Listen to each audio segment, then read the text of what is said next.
Hi, everyone. Good morning.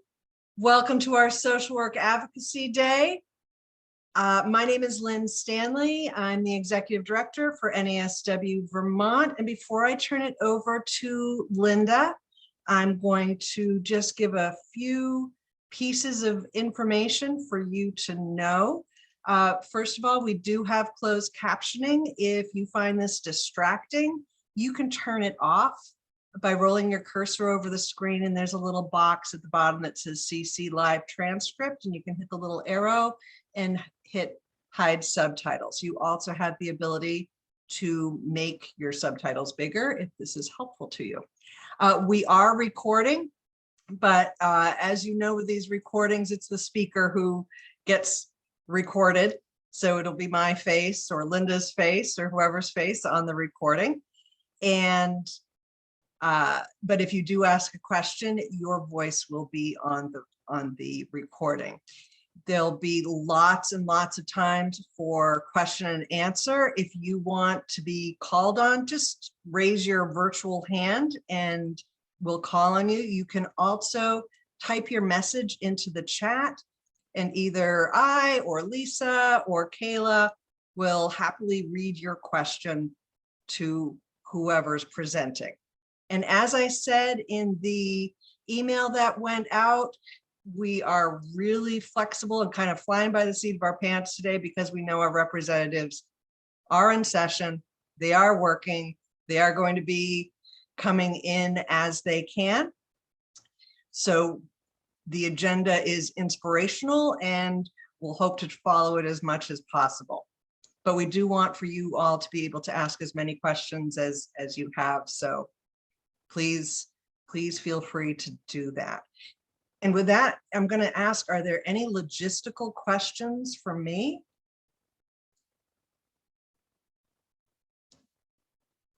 Okay, then I'm really so pleased to introduce our NASW chapter president, Linda Lee. And Linda, I'm going to turn it over to you. Good morning, everyone. My name is Linda Lee. My birth name is Lê Lai A. And, oh, I see myself now, big. And I'm the Vermont chapter president for NASW. And I am a social worker, obviously. And I,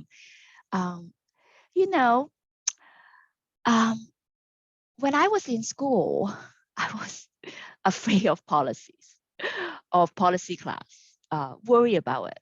And during years of my experience supervising interns, a lot of the students worry about policy. How do I apply this internship to the policy? It's such direct services. Oftentimes social workers, when we think about social worker, we don't think about politicians. We don't think about politics and macro changes. It is not oftentimes the first link in our brain to that profession or area. Interestingly, before I know it, or I realize it, right now I'm doing so much social work, policy work without even realizing it. So Advocacy Day is a really great tradition of social work students, for social work students to witness how does policy work, real action. How does social worker do policy in actions? Most of all of the policymakers you see today are social workers. And it is very inspirational to see. I actually know many of, not know many of them, but yeah, I know many of them, but also friends with many of them. And very inspirational to see how policy, social worker really in action with policy. So I hope you enjoy today, this is different. This last couple of years have been Zoom. I remember when I was in student many years ago, it was in person, and we were in the big state house, and so exciting. We see the Bernie Sanders and all the people that the governor at the time, like celebrity. So I hope you enjoy the day and get inspired to do more social policy work in the future. That's it, my speech. Any questions?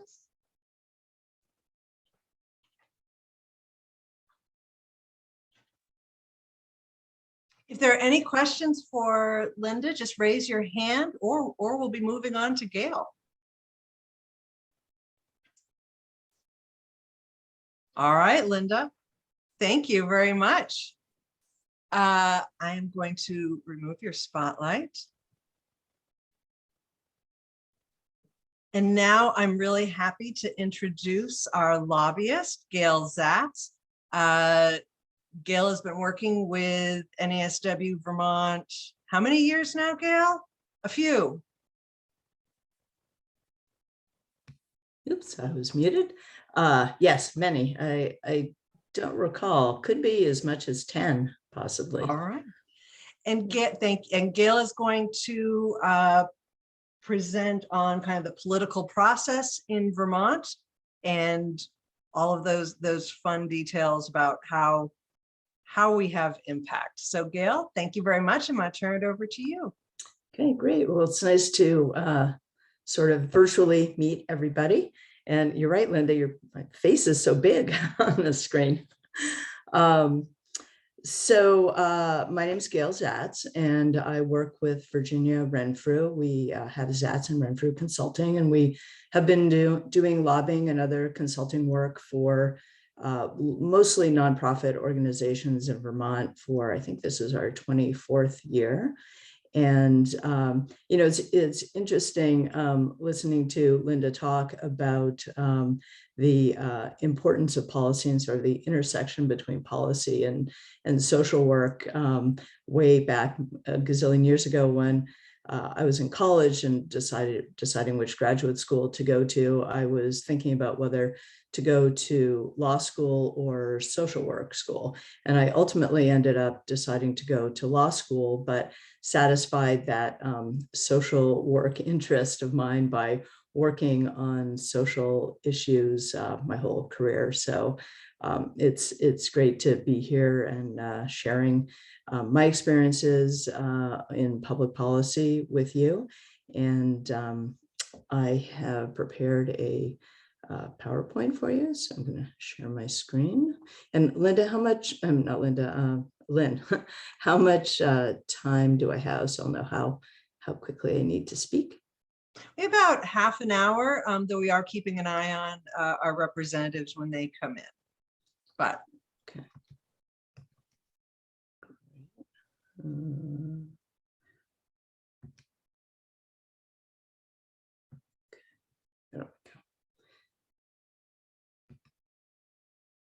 Okay. So there are two parts to this presentation. One is, first part is about the legislature, some background information for you.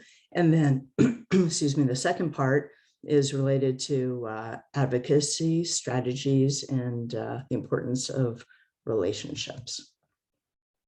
So if we were in person, of course, it would be a beautiful day, just like in this picture. And we would be at this beautiful building, and we'd probably be giving you a tour of the building. But unfortunately, we have to just look at it through pictures today. But hopefully next year, we'll be able to be there. So this picture I thought was really great. It kind of depicts the chaos that often goes on at the State House in trying to get a bill passed. And Lynn, I think I can kind of see you there in the background, waving your papers. This is, it kind of is very chaotic in trying to get a bill passed. And I'm going to kind of briefly walk you through. I know most of you are very familiar with how a bill becomes a law, but just for some background before we go into advocacy, I'll run through that briefly, talk about the legislative structure, how a bill becomes a law, and the budget process and how we're involved with that as well. So the legislative structure, there are two chambers, the House and the Senate, and bills can be introduced in both chambers, first one then the other, but it does have to go through both in order to get to the governor. And I've put the legislative homepage down there at the bottom of the slide. That is a great website for you to have. Vermont probably has the easiest legislative website to navigate. Whenever I'm trying to do research in other states, I always find it so complicated, but Vermont's is very, very straightforward. And you can also just Google Vermont legislature and you'll get this website. And I really encourage all of you to take a look at the website, and you can see bills that are introduced. You can find information about legislators, how to contact them, and all sorts of really interesting information that will help you navigate the whole legislative process. So if we were in person, we would take you on a tour of the Vermont House and the Vermont Senate, and the House is on the left. And the House has 150 members and the Senate has 30 members. So it's so much easier when we're trying to move a bill through the Senate and only have to contact 30 members as opposed to reaching out to 150. So there are very similar committees in both the House and the Senate. They're named a little bit differently, but they deal with the same subject matter. And we generally are in a few select committees: health and welfare, human services, judiciary, but every once in a while some issue pops up into a committee that we are less familiar with. But the relationships that we've developed with legislators over time have been primarily in those committees that we are most in. So when advocating for an issue, it's easy to get caught up in reaching out to legislators and getting their input and feedback and convincing them to pass a bill, because that, of course, is the first step to a bill becoming a law. But it's also important not to forget the governor and the role that the governor plays in this, because the governor ultimately has to sign the bill. And so the governor does have, in this case, it's his people at the State House who are in committees. And so we also make sure that especially with a bill that's controversial, we include the governor and the governor's people in our discussions of the bill and try to garner their support in helping us move bills forward. And so the timeline of the legislature is that it is a 2-year biennium. Right now, we're in the second year of the session. And so bills that were introduced last year are still in play this year. And bills that do not pass this year will have to be reintroduced next year in order for the legislature to consider them. So in looking at how to get a bill from being a bill to becoming a law, we start with identifying the need for the bill. And when I say we, I mean our clients and us. In this case, NASW Vermont would identify a need, and then we would get a bill drafted. We would secure a main sponsor of the bill, a legislator, and they would help move the bill through the process, get it introduced. And then the process of the bill, which I won't go into detail here because, as I said, I think you're probably quite familiar with it, but it moves through the legislature to the governor. So when you're looking at what the need is, you can look at it from two ways. You can look at it in terms of what is needed. If there's some policy that you think would be helpful to have in law that is not in law, then you could introduce a bill that would address that need. Or you could also look at a law that actually exists and it might need to be tweaked or fixed or maybe even eliminated. And so, so you would introduce a bill related to those particular issues. And then if there's a policy issue that might have an appropriation, a dollar figure to it, it might cost something, then it would start in a policy committee, but then it would also have to go to appropriations. And then we also work on budget issues. So those are issues that don't have policy so much related to it. The primary purpose is to get money into a particular area. And so that would be an issue or a piece that would go into the budget bill. So when you're looking at drafting a bill and securing sponsors, you would get a legislator who would sponsor the bill. So you'd find somebody who's interested in your issue.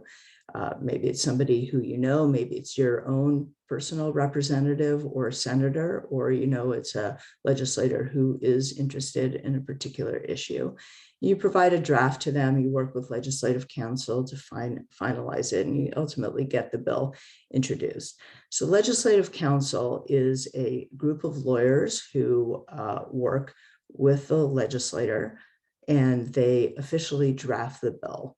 And they're also legal counsel for the legislature. So when legislators have questions about what is permissible in a bill or what other states are doing, they turn to legislative counsel for guidance. Legislative counsel also presents the bills to the committees and provides overviews of the bills. And we often work very closely with legislative counsel in moving a bill forward. And as you can see, I won't go through this whole slide, but as you can see, it's quite a complicated process for a bill to become a law. It goes through the committee process in the first body, either the House or the Senate, can be either one. And then it goes to the floor of that body, and then it goes to the committee in the other body and has to get taken up with testimony. Then it goes to the floor, and then if there are different versions of the bill in the House and the Senate, it will go to a conference committee and they will work out the differences, and then the bill goes to the governor, and most often the governor will sign it. But lately the governor's been vetoing a lot of bills, and so when a bill is vetoed, it goes back to the legislature, and the legislature can override the veto. So I want to talk a moment about the budget process. So the governor will introduce his budget to the legislature, and he'll provide a draft of it to the House Appropriations Committee. Money issues always start in the House, the budget, and also the tax bills, the revenue bills, and then they move to the Senate. So the governor will do a budget address. He'll provide a draft budget to the House Appropriations Committee. It will be hashed out in the committee, and then we'll go to the House floor. Then it goes over to the Senate, same process. It goes to the Senate floor, and the budget always goes to a conference committee where they work out the differences. And oftentimes we will see issues in the budget that are of interest to us. So most recently related to NASW, we've seen issues in the budget related to loan forgiveness, for example. So that generally is not a bill unto itself. It's an item that would be in the budget. And so we work on a lot of budget issues for our clients. So before I go on to advocacy strategies and the importance of relationships, I just want to pause here for a moment to see if anybody has any questions related to the legislative process.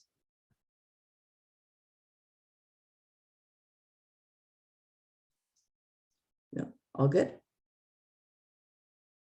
Gail, I'll just ask for clarification when you said around a veto.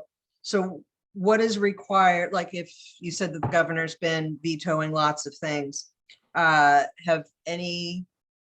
what's the process for getting the veto overturned? And does that actually happen?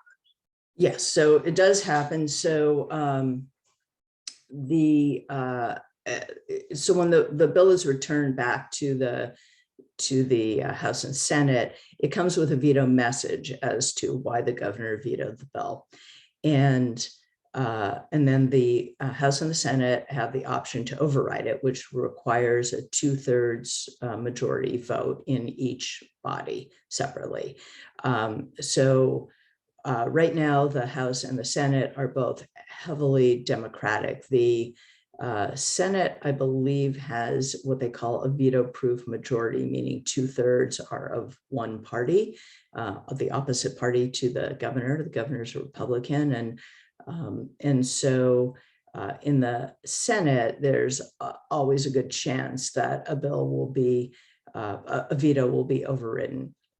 The House does have a large majority of Democrats, but it's not a veto-proof majority. So they need independents, progressives, Republicans to join them to override a veto.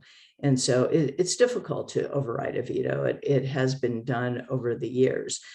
Most recently, as I believe it was either last week or the week before, the governor vetoed a bill S30, which started out as a bill that would prohibit firearms being taken into hospitals. And there were a few other provisions that were in that bill, one of which the governor did not support, which was 30 days. There was a 30-day waiting, not really waiting period, but 30 days within which the federal government had to approve a gun purchase and do the background check. And the governor thought that 30 days was too long. And so he vetoed the bill. And in his veto message, he said that he thought that, or at least in a message to the legislature, he thought that 7 days was a more appropriate timeline. So what they ended up doing, instead of overriding the veto, the legislature took another bill related to firearms, and they took all the information out of the bill, and they replaced it with everything that was in S30, and now it's in S4, and they changed the 30 days to 7 days, and now they're passing S4. So they took that route instead of doing a veto override, because they didn't think that they would have enough votes to override the veto. Does that make sense? It does to me, but I want to see if anybody has any questions about that.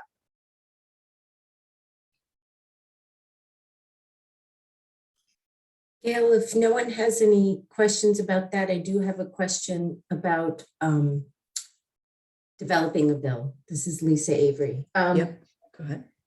As far as NASW's role, majority of our role, is it in identifying bills that are already established for us to either support or be against, or have we actually developed some bills in the past after we've identified a need?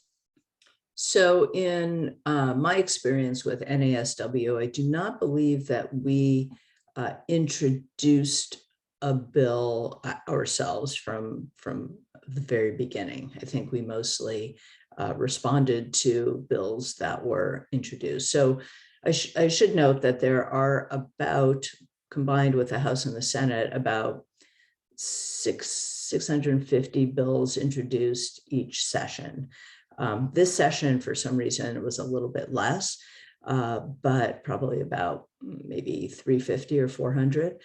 So there are a lot of bills. And when you're in the second half of the biennium, you have all the bills that were introduced in the first half that didn't pass yet, and all the bills that are introduced in the second half. So there are quite a few bills, and there's almost always something, many things that any organization would be interested in that's already been passed. What we have done, though, for NASW is in addition to the opportunity to introduce a new new issue. There are opportunities within bills to introduce something that's not in the bill, but that is sort of related to the bill. And so there have been times where we've looked at bills and thought, oh, this, we could add in, this language to pertain to, something that you're interested in that's not in the bill, but could be a good fit here. And I'm trying to, as I'm talking slowly, try to remember. Actually, Gail, I'll jump in and say last year, one of the bills was around health and wellness curriculum development. And we looked at who was on that commission, that committee, to make recommendations and changes to elementary and secondary health and wellness programs within schools. And we said, we think there should be a school social worker sitting on this commission. So we advocated for an amendment to that bill so that there would be a school social worker who also sat on that committee. Right. So it's rarely just supporting or opposing a bill. Usually there is some language that needs to be tweaked or something that could be added to a bill that we will propose. So although we're not introducing a bill from scratch, we are introducing policy that is going to go into statute. And Gail, there's one other question in the chat. Can the process of going back to the veto, can the process keep continuing? Can the governor veto again if it is overridden? No. So once the veto is overridden, because it's the exact same bill that the governor had already vetoed, then he can't veto it again. But in the example of S30 being put into S4, that is a new bill. And so if the governor woke up and decided that, no, 7 days is not good, I don't like that anymore, then he could veto it, but he's already committed to supporting it. So he won't veto it again. They're the same issue again. Thank you. And that's all the questions in the chat. Okay. So let's move on to strategies and relationships.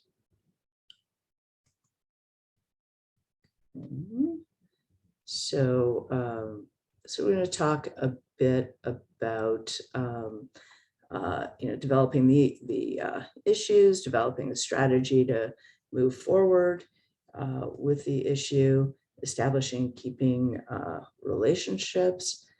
And then finally, we will talk about coalitions and the importance of coalitions. Okay, so identifying the issues that are important to you. So generally, the process that organizations take is they start with brainstorming ideas, brainstorming with colleagues. And you might find during this brainstorming process that that might lead to the development of coalitions. So you might go, oh, the mental health counselors might be also interested in this, or we've been doing a lot of collaborating this year with the Network Against Domestic and Sexual Violence. So, forming coalitions with the Human Rights Commission. So it starts out with brainstorming, sort of putting all your ideas out on the table and seeing where that leads. Then you would look at the pathway, assessing the viability of legislation moving forward. What is the path that the legislation will have to take? Is there a different path? Will there be roadblocks? Or perhaps you might discover that, this year there just is not a path to passage of this bill, and maybe we'll need to wait till next year or sometime in the future. And then you want to assess the level of support, the legislative support from the governor's office, support from the community for the issue. And we'll talk a little bit more in a moment about the importance of community support and constituents contacting their legislators and how valuable that is in the process. So how to frame the issue, how to move your issue forward. You need to be able to state the issue succinctly and clearly. Need to be right to the point. Legislators are incredibly busy, as you will learn from your presentations by the legislators later this morning. And so being able to understand the issue and be clear about your presentation is very important. You also want to gather information, do your background work, data or stories or any other information that will be helpful in supporting the issue. You want to create materials, call them fact sheets, that you can present to legislators. Actually, we used to call them fact sheets, and now they're called infographics. And then finally, outreach to the legislature, to the administrators who are interested in the particular subject areas.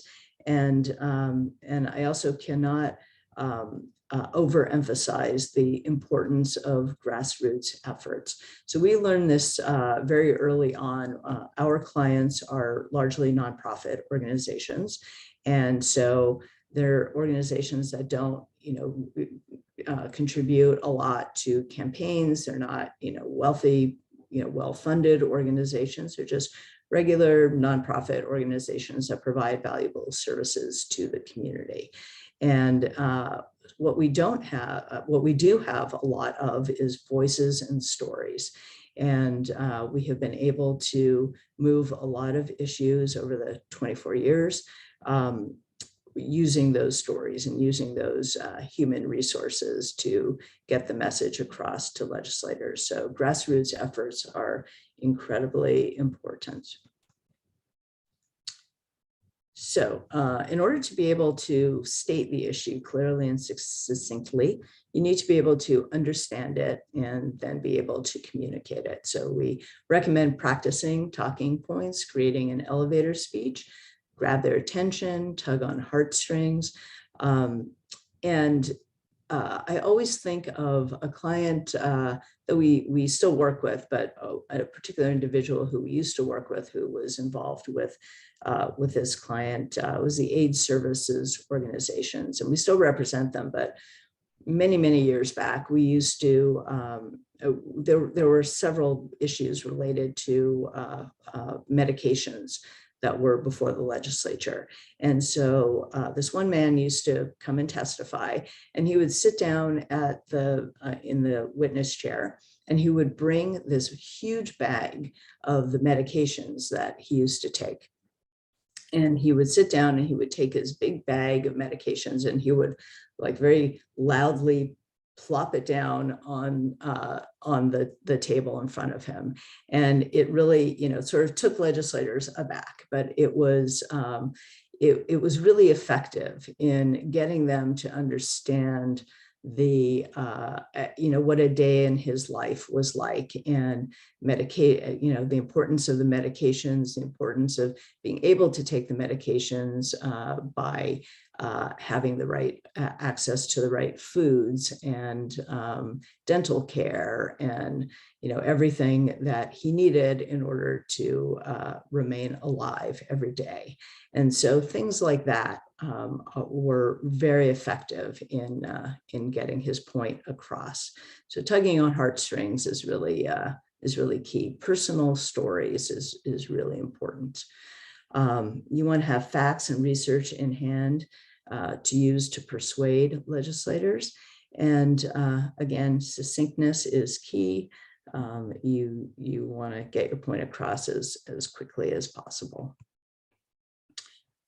So the materials that you want to gather, any research and data that there is that is on the subject is helpful. The fact sheets or infographics, and oftentimes we also get the press involved. We do press releases or hold press conferences in order to more widely publicize the issue that we are working on. So outreach comes in many forms. Now we've been using emails a lot in lieu of in-person contact that we haven't been able to have over the past 2 years, although the State House is now much more open. Legislators are there in person, not everybody, but most of them are there. So you can have face-to-face contact with them. Although most witnesses are still testifying by Zoom. And we're still mostly doing our communications with legislators by email. You certainly can mail legislators and call them as well. For us as lobbyists, we generally only call the legislators with whom we have relationships with, but as constituents of legislators, you all are definitely welcome to call your legislator anytime. We also recommend site visit invitations. So if you are working at like a healthcare facility or some other place where there is a site that you think it would be helpful for them to visit to more fully understand the work that you do related to the issue that you're trying to put forward, you always can invite them to come and see your workplace and see the good work that you do. And then having a lobby day. Unfortunately, we're still virtual right now, but hopefully next year you'll be able to have a lobby day at the State House. We reserve what's called the card room, which is an area in the building that legislators pass through many times a day, and you can put materials out there. And you can also have a legislative breakfast, which is sponsoring breakfast in the cafeteria in the morning, and legislators come by and you can chat with them, and it's not very expensive. So that's a really great way to also reach out to them. So establishing and keeping relationships with your local legislator, it really is all about relationships. And I can't overemphasize that. Developing relationships and maintaining them is really key. So preparing to meet with a legislator. So you want to learn a little bit about their background, what committees they serve, and whether you might have some common interests. So if you do go to the Vermont Legislative homepage, you can search by committee. If you search up committees, all the legislators are listed on each committee. You click on their name and it'll bring you to information about them, their bios. So, or you can also search by legislator in the House or the Senate. And you can see, learn some information about them, see what their interests are, their backgrounds are. And then when you do connect with them, you might find some common interests or something that that they might be interested in chatting about. And that's a good way to sort of have an initial conversation with them. So community members, so constituents are absolutely key. Legislators listen to their constituents. They want to know what's important to them, and they are influenced by what your positions are on things. You can also reach out to members of your community who may know legislators, so your neighbors, your friends, your family, and have them help support the issues that you are proposing. And the power of constituent voices is really, really, really valuable. I remember we had an issue on the Senate floor, and we didn't know which way the issue was going to go, whether they were going to support it, vote yes for it or no for it. Usually we know before a bill gets to the floor, but sometimes we're just not sure. And so we had people call their legislators, and they called the State House phone number, and the Sergeant at Arms wrote out messages to the legislators. And we were sitting in the chamber watching these people who were on the fence getting notes from the Sergeant at Arms from constituents who were calling them. And then our issue ended up passing, our bill ended up passing. And so, we saw like in real time how the voices of constituents can really move an issue forward. And here in Vermont, given that it's a small state, it could just be 10 phone calls that they get. It doesn't have to be hundreds and hundreds. It could just be a handful, but it really makes a difference. And finally, I want to talk a little bit about coalitions. So Coalitions, strength in numbers is really true. One organization advocating for an issue can get the issue passed. But if you have 5 or 6 organizations working together to move an issue forward, it is definitely more likely to pass. We had an example this year. NASW joined together with the Network Against Domestic and Sexual Violence, the Human Rights Commission, and the National Women's Law Center to amend a bill that was introduced related to harassment and discrimination in the workplace. And the 4 organizations got together and came up with a proposal, presented it to the committee. And the committee, I believe, was very influenced by the fact that it was all 4 organizations coming together proposing the amendment that the bill has not yet passed. They're actually working on it today. It's H329. And I believe it is going to pass, and I believe it is going to pass with most, if not all, of the language that we proposed. And again, if only one organization had proposed it, I think it would have had a lesser chance of passing than all 4 organizations working together to get it passed. And then finally, I just want to talk a moment about visibility of your organization at the State House. Certainly having a lobby day is a great way to be visible, or legislative breakfast, or reserving the card room. But also we encourage our clients to look at some of the issues, even if it's not your issue that is being heard in a committee, but if it's an issue that you have some expertise on, some knowledge about, we always encourage you to offer to testify so that you are more visible at the State House. You have expertise in so many different issue areas. And I know Lynn and Linda and others have testified for NASW on issues that you have some expertise on. It might not be a legislative priority, but you can help inform the conversation and help move the conversation forward. And it gives you some visibility at the State House so that the next time an issue comes up, they know who you are and they go, maybe NASW might want to weigh in on this, and they may contact you on their own without you having to contact them to come and testify. So we strongly encourage that as well. And that's all I've got. I am open to hearing questions. Anybody has any?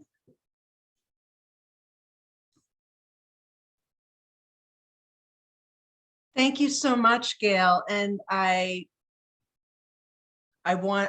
see that Representative Kate Donnelly has come in. So later on in the morning, when I give my presentation about the legislation that we're following, I can hopefully answer some of any questions that people have, or maybe you can ask one of the representatives your question too when they come up. So thank you, Gail, so much. Sure. For your presentation. And I do want Representative Donnelly, are you there and ready? I see you waving. Hello. Oh dear, I see my face big on your wall there. That's a little scary. I walked into this room planning to spend 20 minutes trying to sign into my laptop, and the tech people were here setting this room up as some fancy Zoom space. So now you can see your face on screen, and here we are. Wonderful. Then if it's all right with you, I am going to spotlight you and turn it over to you. And thank you so much for coming this morning. Absolutely. Absolutely. So this is all, I so appreciate the opportunity to be here. And actually, if I can toss it back to you for a minute, to just hear a little bit about, like, on Zoom, I can't really see who I'm with. If you can just tell me a little bit about, like, who's here with us today and what's helpful for me to highlight.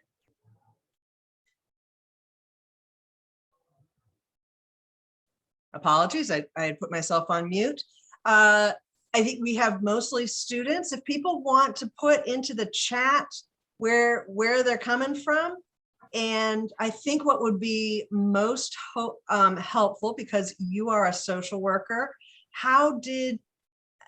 what brought you to run to be a representative, and what does your social work background bring to the decisions that you make, or how you look at issues?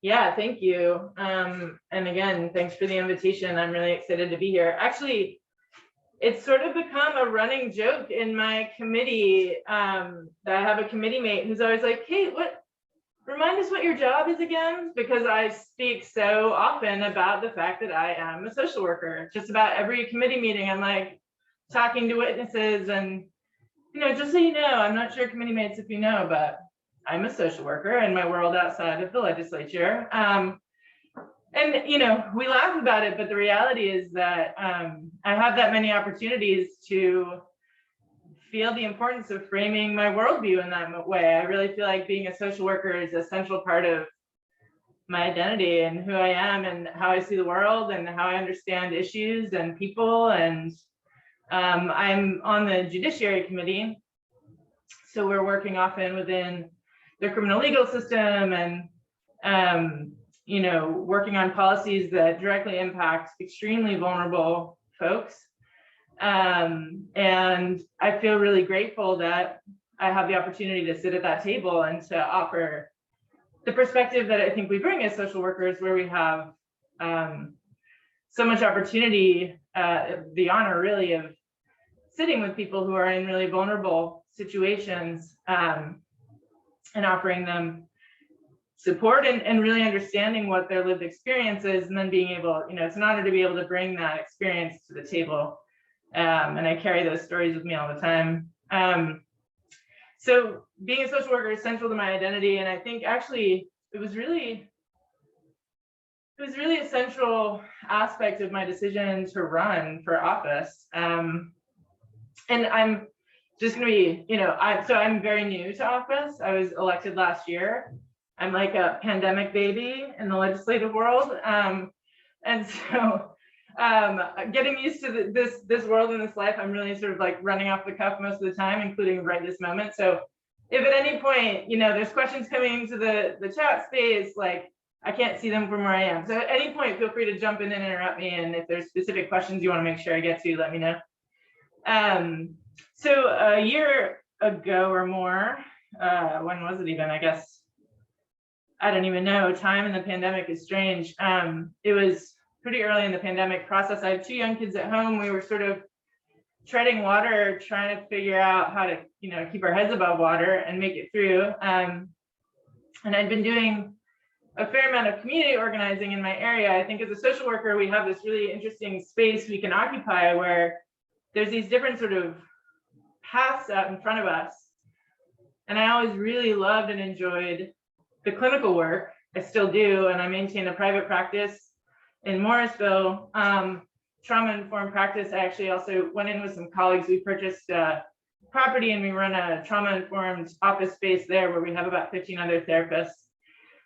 So I always really loved the clinical work. And I also really always, part of what drew me to social work was this sort of foundational understanding of the human existing within systems, and that it's really, we can never just look at an individual. We need to look at an individual in the context of the world that they live in, and the policies that guide their societies and the worlds around them.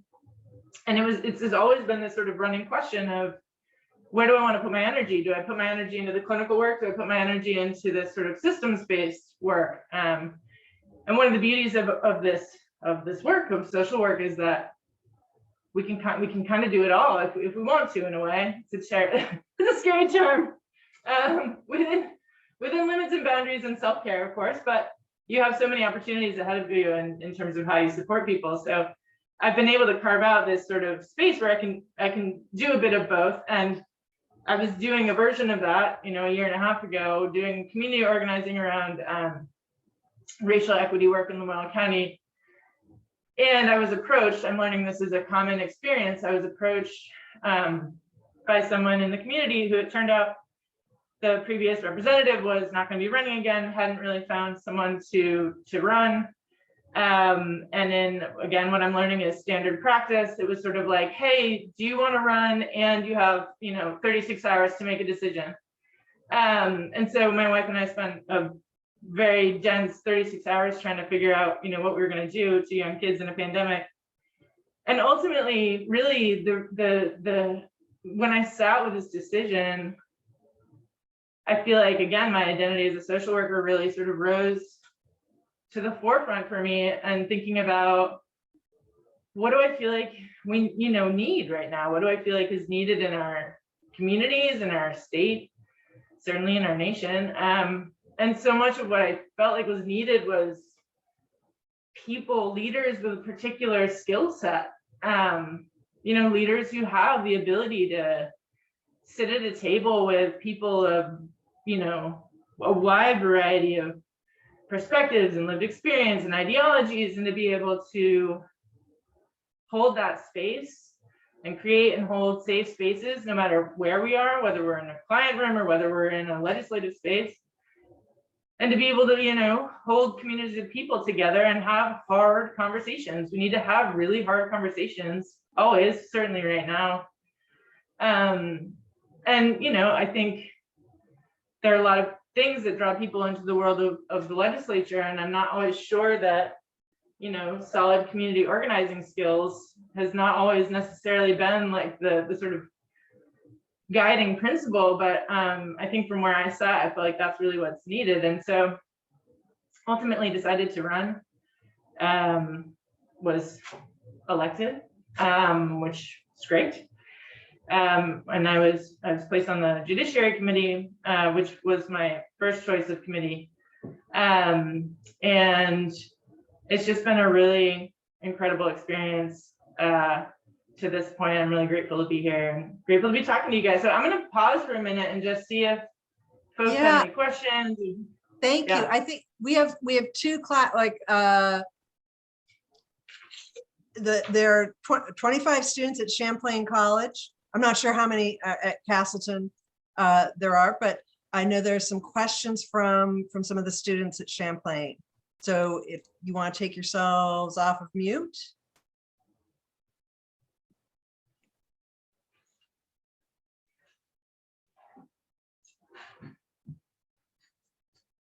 They asked for a couple seconds because it takes a minute to get people to the microphone.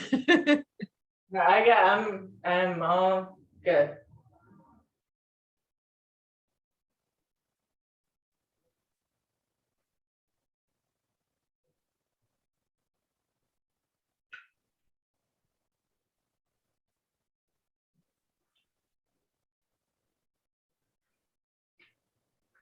Oh, they're working on the tech. Okay, we on? Awesome. Yeah, there you are. Hello. All right. I'm Finn Donor from Champlain College. I'd just like to take a few words to thank you for being here. I'd like on behalf of all the Champlain College social work students here. I know you're in a definitely busy spot. There's a lot of things happening in the world today, especially in the Vermont legislature. So thank you for answering all of our questions. So I'd like to ask a question. Within our code of ethics in social work and a lot of our responsibilities as social workers, we must engage in social and political action that seeks to ensure that all people have a fundamental right to healthcare without financial burden of any kind. And I'd like to ask, what are you doing as a representative to achieve this goal of our profession? Yeah, it's a great question.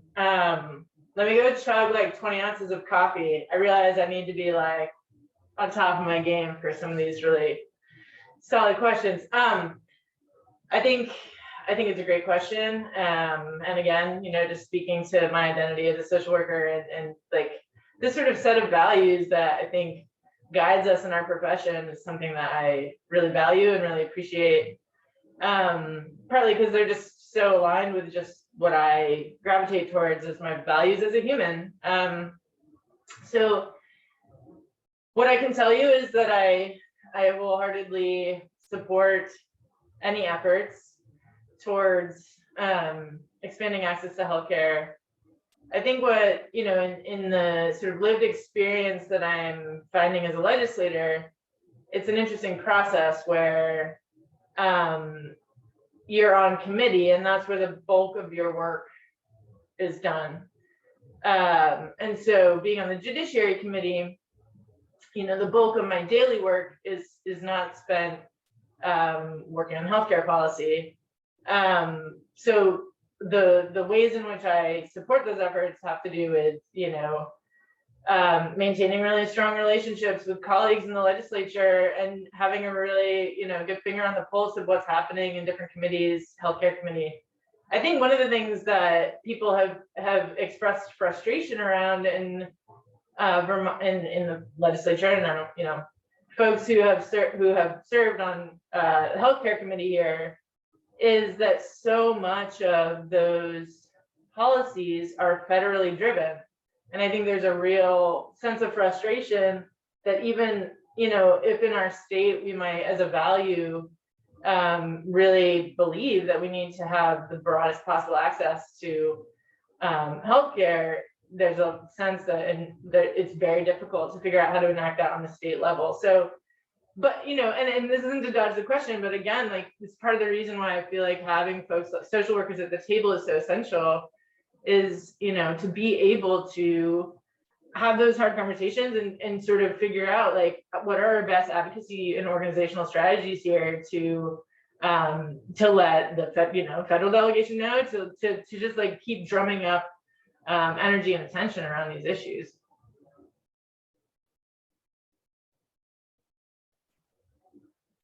Thank you. Were there other questions from Champlain? We have another question. Perfect. Hi there. I'm gonna follow Flynn and say thank you for being here for all of us. I saw that you sponsored a bill H628 about freedom and ability to change the gender on one's birth certificate. And I was just wondering if you could speak more to that, like what that includes. Yeah, I think without the language of the bill in front of me, I'm hesitant to dive, like, to claim to know too much about the specifics, but if I remember correctly, the language of the bill is, so a lot, just to sort of explain the process a little bit, like, with sponsoring legislation, sometimes you'll be deeply embedded in, like, the development of a bill. And sometimes you'll have people in your sort of circles who have been, and they come to you and they're like, hey, I'm putting this bill forward and this is what it's going to do. And you're like, absolutely, sign me up. And you get on the bill, right? So that was me with this particular bill. And the primary sponsor is Taylor Small, who's just been unbelievable in what she's been able to accomplish in the short time that she's been in the legislature. And it's these kind of bills, which I think, if I remember correctly, if I were to pull that bill up right now, I think it's actually pretty short. It's probably like a page, and I might be wrong. But essentially what it just says is, like, people should be able to, you know, people should be able to, like, have access to, you know, a non-identifying marker, or, you know, it's a really simple concept. And in some ways, that's the best kind of policies that we do, is just like, hey, this is a simple thing. Put another marker on the form. Like, let's just let people have access to this. And it flew through. So if you are wanting to know more about the specifics of the language of the bill and how it's going to function, I'm happy to follow up and get you some more specific information. But I don't know if you have any other specific questions about that bill in particular. Yeah, I guess I do. Would it, is the bill aimed to create like an ease for changing it in adolescents or teen years, or not having a gender marked on it? Like, or I'm saying that poorly. Yeah, is it just like creating an ease for changing in the future or now? Sorry. I think that I would have to look at the language of the bill to really get a sense of how, I mean, Sure. if I remember correctly, I think that it adds another marker. Wait, are we talking the birth certificate or the license? So there's two that she put through recently. Okay. All right. Sorry to put you on the spot like that. We had been talking about it last night. I had been speaking with a professor about it. Is it 628 that you're looking Yes. at? Yeah. Okay. Would it be helpful if I pulled up the language? Because I just I'm pulling it up right now too. And I did put the Um, link in the chat, so you can Okay. pull it up as well. Is the intent by line, blah, blah, blah, blah, blah, blah, blah, blah, blah. Oh, right. Okay, this is the longer one. Well, it's long because they struck it off. This policy of the state of Vermont. Accordingly, they shall adopt a simple process by which an amendment the marker on the first certificate. Okay. So I think essentially what they're doing, okay. So basically what they're saying in this bill is that beginning July 1st, they are giving the department, wait, where's the department? I lost the department, but so essentially what they're telling this particular department is, by this time you need to have, they gave them like emergency rulemaking process. And what that means basically is like, look, we're not going to tell you exactly how to do this, but we're telling you is that it has to happen. So by the effective date, and I apologize for some reason I'm not seeing the department. I don't know if it's the health department, maybe. Has to create a simple process by which someone can alter the gender on their birth certificate. So what that should then mean is that after the effective date, you should be able to go and in your vital records process. And that part I would have to get back to you around is like the actual logistical process of what someone's gonna have to do. But on the back end of it, what you should receive is a user-friendly process that can allow you to amend that in the way that you choose. Yeah, because that can be quite a hurdle. All right, I appreciate you pulling that all up and everything. Thank you. Yeah, no problem.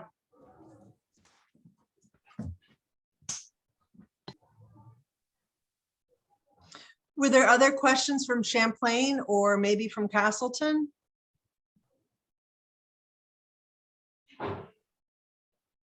Oh, one more from Champlain.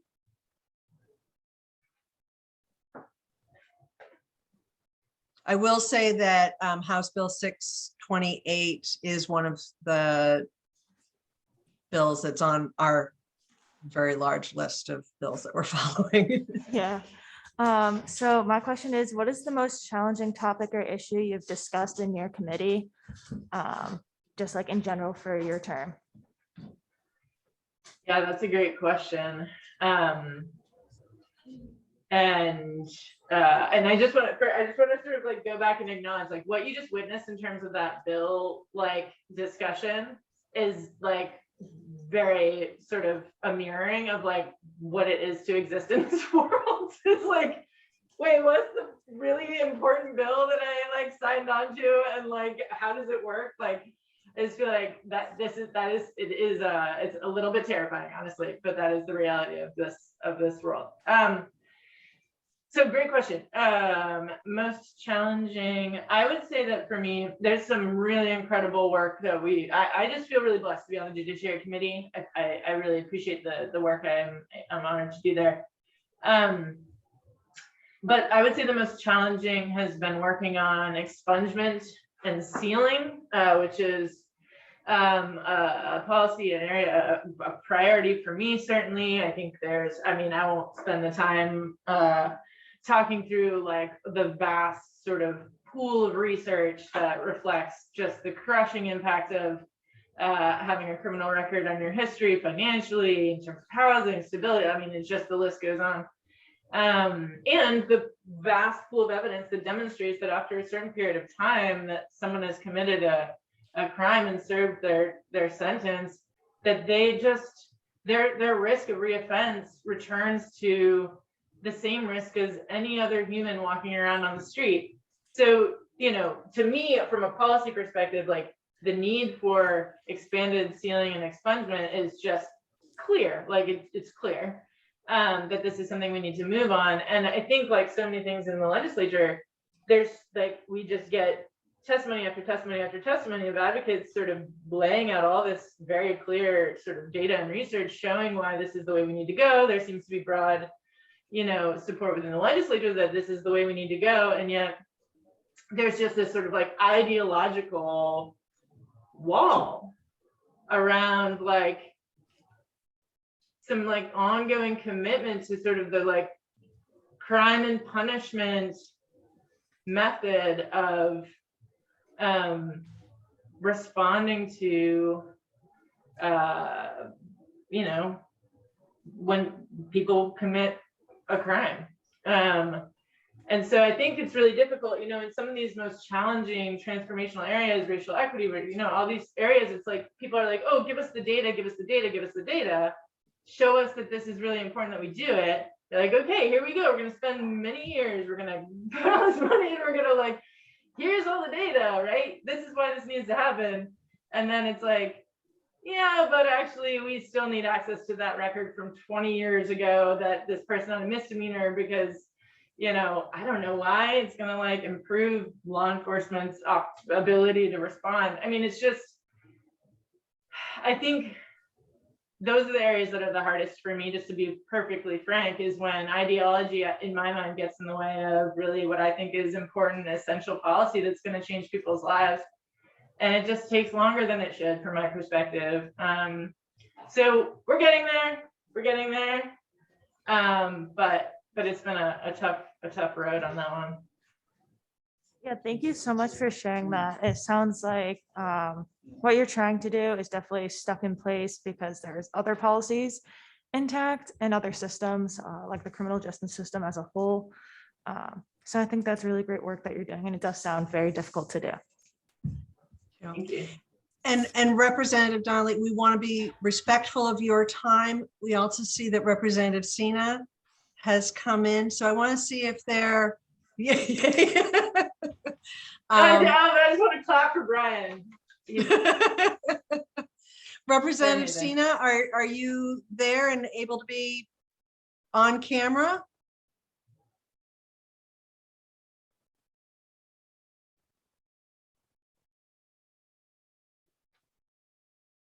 Well, while you're transitioning, I just want to say thank you very much for the He opportunity. may be on, but not think that it's his time yet because he's. Oh, I see.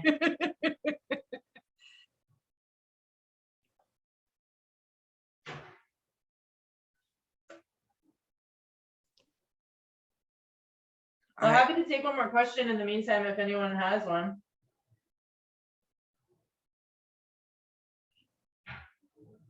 Are there any other questions for Representative Donnelly? I have one that would just put you on the spot, and I know that's incredibly rude, but whatever happened to the child marriage bill? Ah, yeah, it's a great question. And you know, in the spirit of you know, full transparency this morning, I think just enough, you know, this isn't a good answer, but I think that the answer from where I sit is sort of reflective again of sort of how this process works, which is on many, you know, in many ways, other people sort of set the table for me. And then I work with what is put in front of me. And so I think on some level what happened, I think that there, so what I will say is that for folks who don't know, that bill that she's referring to would raise the marriage age in Vermont to 18, just flat out, correct? That's what we're referring to. Yeah.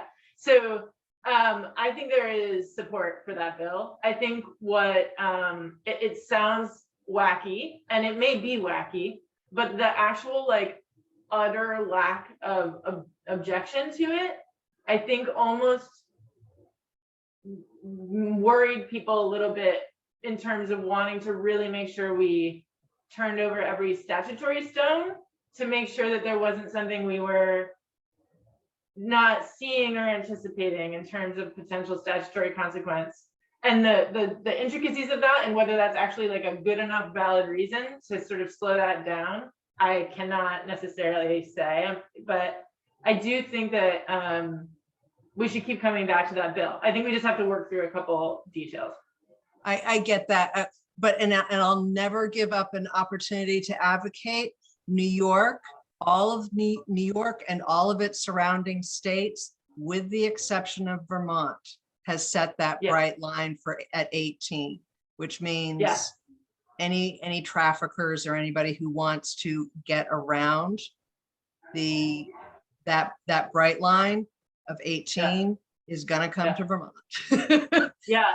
So here's what I will say, because and you know, I intend to run again, and hopefully I'll be there next year, but you never know. But what I would say, and this is something I feel is important, and I should make sure I say to roomfuls of students, like, organizing and advocating matters. It matters.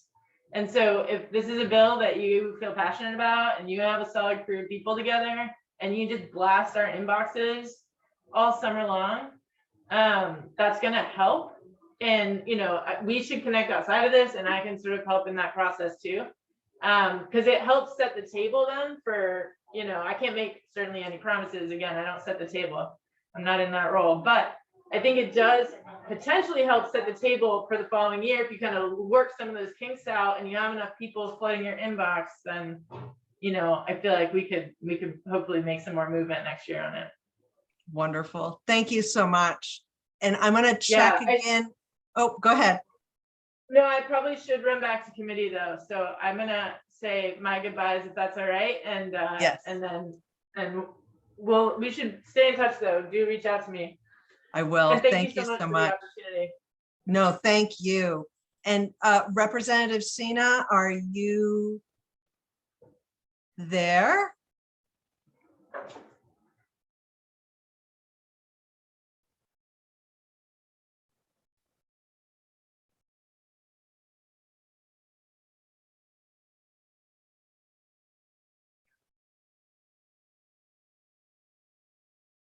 I don't like it when I hear crickets.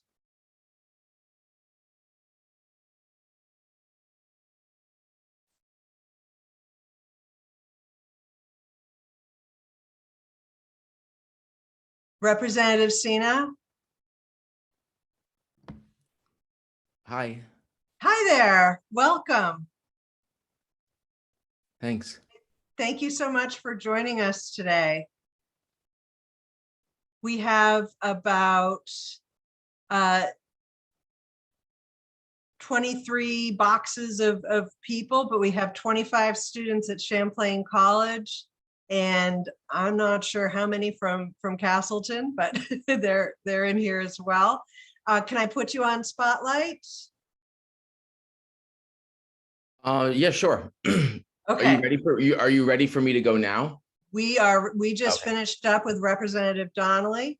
Your appointment with me begins at 10:15, but since my client left already, we can begin a minute early, but. Perfect. Thank you. Okay, I'm going to put you on Spotlight. All right. I don't know what's going to happen when I turn the camera on. So. All right, let's find out. Because I didn't check the background yet. So it could be something dramatic. I don't know. Let's see. Oh, it is something dramatic. It's very dramatic. All right. So.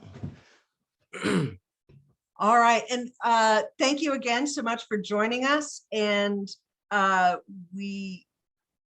we heard from Representative Donnelly was kind of her path from that social work advocacy path, how you got to be a representative and the issues that are important to you, and the how you bring social work mission and values to your work at the state legislature. Okay. Well, I started when I moved to Vermont. When I graduated from college, I moved to Vermont and I was going to stay here a year, and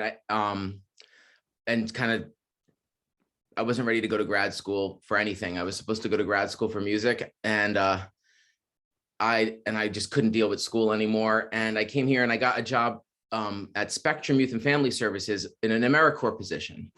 And when I got that job, I realized how much I liked doing direct service with people. And I continued working at Spectrum and doing social work jobs, and eventually got my my master's degree at UVM as a social worker. And I share that because you know, I didn't plan to be a social worker at first. I kind of grew into the profession, and really appreciated the work. But when I was in graduate school, it started to dawn on me, as you know, I formally studied social work, that I could spend my entire life doing direct service, and that sometimes even meeting with somebody just once can really change the trajectory of their life. And I know like my life has been changed in moments of crisis by one person, one time, you know, like, so I know that there's a lot of power to that. But if I could provide direct service while finding ways to change policy on behalf of people and with people, then I would amplify my impact as a social worker. And so it was sort of in graduate school where I started thinking about being more involved in the political process. And I don't know if Representative Pugh has spoken yet, because I think it looked like she was on the schedule for 10. And that and I tuned in a little early to listen. I wasn't ready to like come on camera or talk yet, but like, but she, Representative Pugh was my policy professor at UVM, and as part of one of her classes, she made us volunteer on a political campaign of our choice, just to learn about political campaigns. And I volunteered on the governor campaign for Peter Clavelle, who had been the mayor of Burlington, and he lost. And I think that's when Jim Douglas won, or, you know, Jim Douglas was the governor. And during that time, during that time, Vermont and the country was facing like this economic, like it was moving into recession. When I became a social worker, there was an abundance of federal money and programs. And one of the reasons why I went to grad school was that programs were cutting down staff because funding was drying up. During the Bush administration and during sort of that period of American history. And in Vermont, we had Governor Douglas, and we were moving towards this austerity philosophy. And there was, you know, talk about budget cuts. And so this was sort of the context in which I was in grad school and volunteered on that political campaign. So I learned about the political process in terms of, you know, representative, running for positions and serving, you know, in a representative democracy. But at the same time, I was working with a group of adults living with psychiatric disabilities on creating a movie about their lives, because then that was my final project for grad school, because we recognized that the media misrepresented mental illness and misrepresented the experiences of people with mental illness. So we were making a movie in which people who have that lived experience were telling their own story. But in part of the process of making the movie, people wanted to do more. They wanted to like advocate for themselves. And so the movie ended up with us coming to the State House and, you know, and advocating for funding to be preserved for these programs, specifically like the CRT related programs, you know, for adults with disabling psychiatric conditions. And so I share all that because it was in grad school where I really got the experience of coming to the State House and actually advocating in an organized fashion with people. And also where I started actually volunteering on political campaigns. Before that, you know, I was an activist, and in 1999, we had come to the State House, and like for weeks, you know, it was full of people arguing over civil unions. And, you know, we would walk through the halls and people would like shout at us that we were a lost and like curse at us and like sprinkle holy water on us and stuff. But that's different than like advocating. You know, there's activism and then there's advocacy. And then there's actually like, when you're a lawmaker, you're actually making the policy. And so, so I share that because like in grad school, I pivoted my focus more, not away from activism, because I'm still an activist, but expanded my work into like considering how do you advocate for policy change. And so at that point in time, I started being more involved politically, like volunteering on different political campaigns over the years. And considering that, you know, as a social worker, there might be a point where it would make sense for me to step into a policy-making role in government. I did have that role in like various agencies, like help change policy in agencies I worked, but I had been thinking about, you know, when the time is right, I would serve in government. I will say that like, I don't view myself as a politician. I view myself as a social worker serving as a politician, or an activist serving as a politician. I don't see this job as a career path. Many do, and I honestly, especially this week, my tolerance for that's rather low. I don't think that that the government should be like a full-time career path for, serving as an elected official should not be considered like a lifetime thing. It should be something everyone's encouraged to do at some point, just like in some countries, people, are expected to serve in the military or serve their country or their society in some way. I think we should encourage everyone to consider how to serve in a board or commission or run for an office. But I don't think as a social worker, I don't view this as like my career, like the career path. It's a stop on my career path as a social worker. So I say that because it's not like I was like, sort of chomping at the bit to run for an office. And I was waiting, and I was, helping different campaigns and assessing what was going on. And it was when there was an open seat on the school board in Burlington, when people came to me and said, this is we need somebody to step up who's different than the rest of the board. Like, it's a lot of parents or people who are teachers in other school districts, or, but I don't have any biological children of my own. I have all kinds of children who I care about in the world, but like, I'm a single person. I'm queer. I have a mixed cultural and racial background. I'm a social worker who works mostly with children and teenagers, and mostly with DCF kids and kids from new American families and queer kids, LGBTQ kids. So I was like, you're right. Actually, this makes sense. Like, this is a position that makes sense for me at this time too, because there was a lot of equity issues happening in the school district. And for that first election, I didn't have an opponent, and I served on the school board, and I did that for two terms. And it was a very tumultuous time in Burlington school district history. Our school budget failed in the election that I got elected, and our superintendent left a few weeks after. So I suddenly found myself in the role of like organizing a superintendent search process. And being a social worker, I felt it was important to be responsive to the feedback of the community. And we ended up having a very complex process because of that, involving like a 22-person search committee and all kinds of like trainings about bias and interviewing. And, it might've been a messy process, but in the end,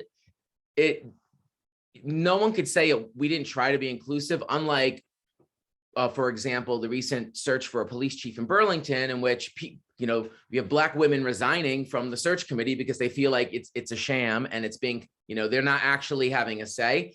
And so I think it's important when we engage with the public that it's authentic, and as a social worker, that's something that that's important to me, that I take to this role. So speaking of which, let's get to this role, right? So you heard the journey, but I think it's important because as social workers, everyone, we all have our interests and our different strengths, but I do think we are trained generally to be flexible, and that we can do so many different things. And as a social worker, that's kind of how I see it, is like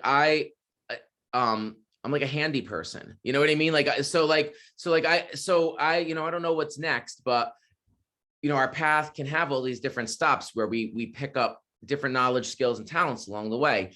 And so I learned a lot on the school board, and we did a lot of good work, and, also perpetuated a lot of the problems, and they didn't change, when you're part of a big structure like government, no matter what you do, you're complicit once you're in it, you're complicit in the harm once you're in it. That takes its toll, but I don't want to go down that road in a minute. We could talk about the burnout and the stress of, what it's like to be, trying to create change and resist oppression in a world that's like really stacked against us at all times. But anyway, I was on the school board, and there in my district, my house district, there was an open seat because one of my representatives was running for for lieutenant governor. And people came to me at that point and they said, oh, there's this open seat. Maybe you should run for it. But another highly qualified neighbor and now friend and district mate, Selena Colburn, who's my representative from Burlington, she was a city councilor who was stepping up. And I said to people, I'm not going to run against a talented woman, progressive, who is stepping up just because you want a Democrat, not a progressive or whatever, partisan reasons. And then my other representative decided to run for Senate. So now now there's like another open seat. So I was like, I think the universe is trying to tell me something, And so at that point I said, yes, I will step up. And I actually ended up working with Selena Colburn and campaigning with her.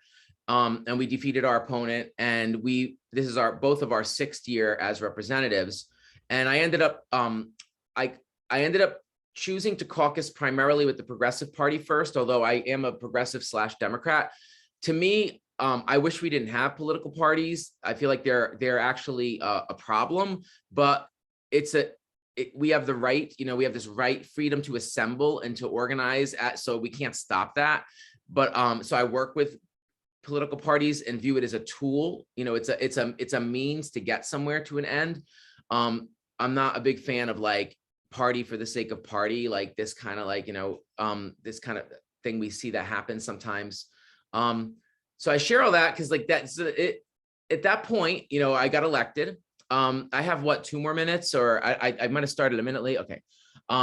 So and I've been here for 6 years, and you would ask like my priorities, and there's just so many that there's no way. Like I would talk and talk and talk and talk.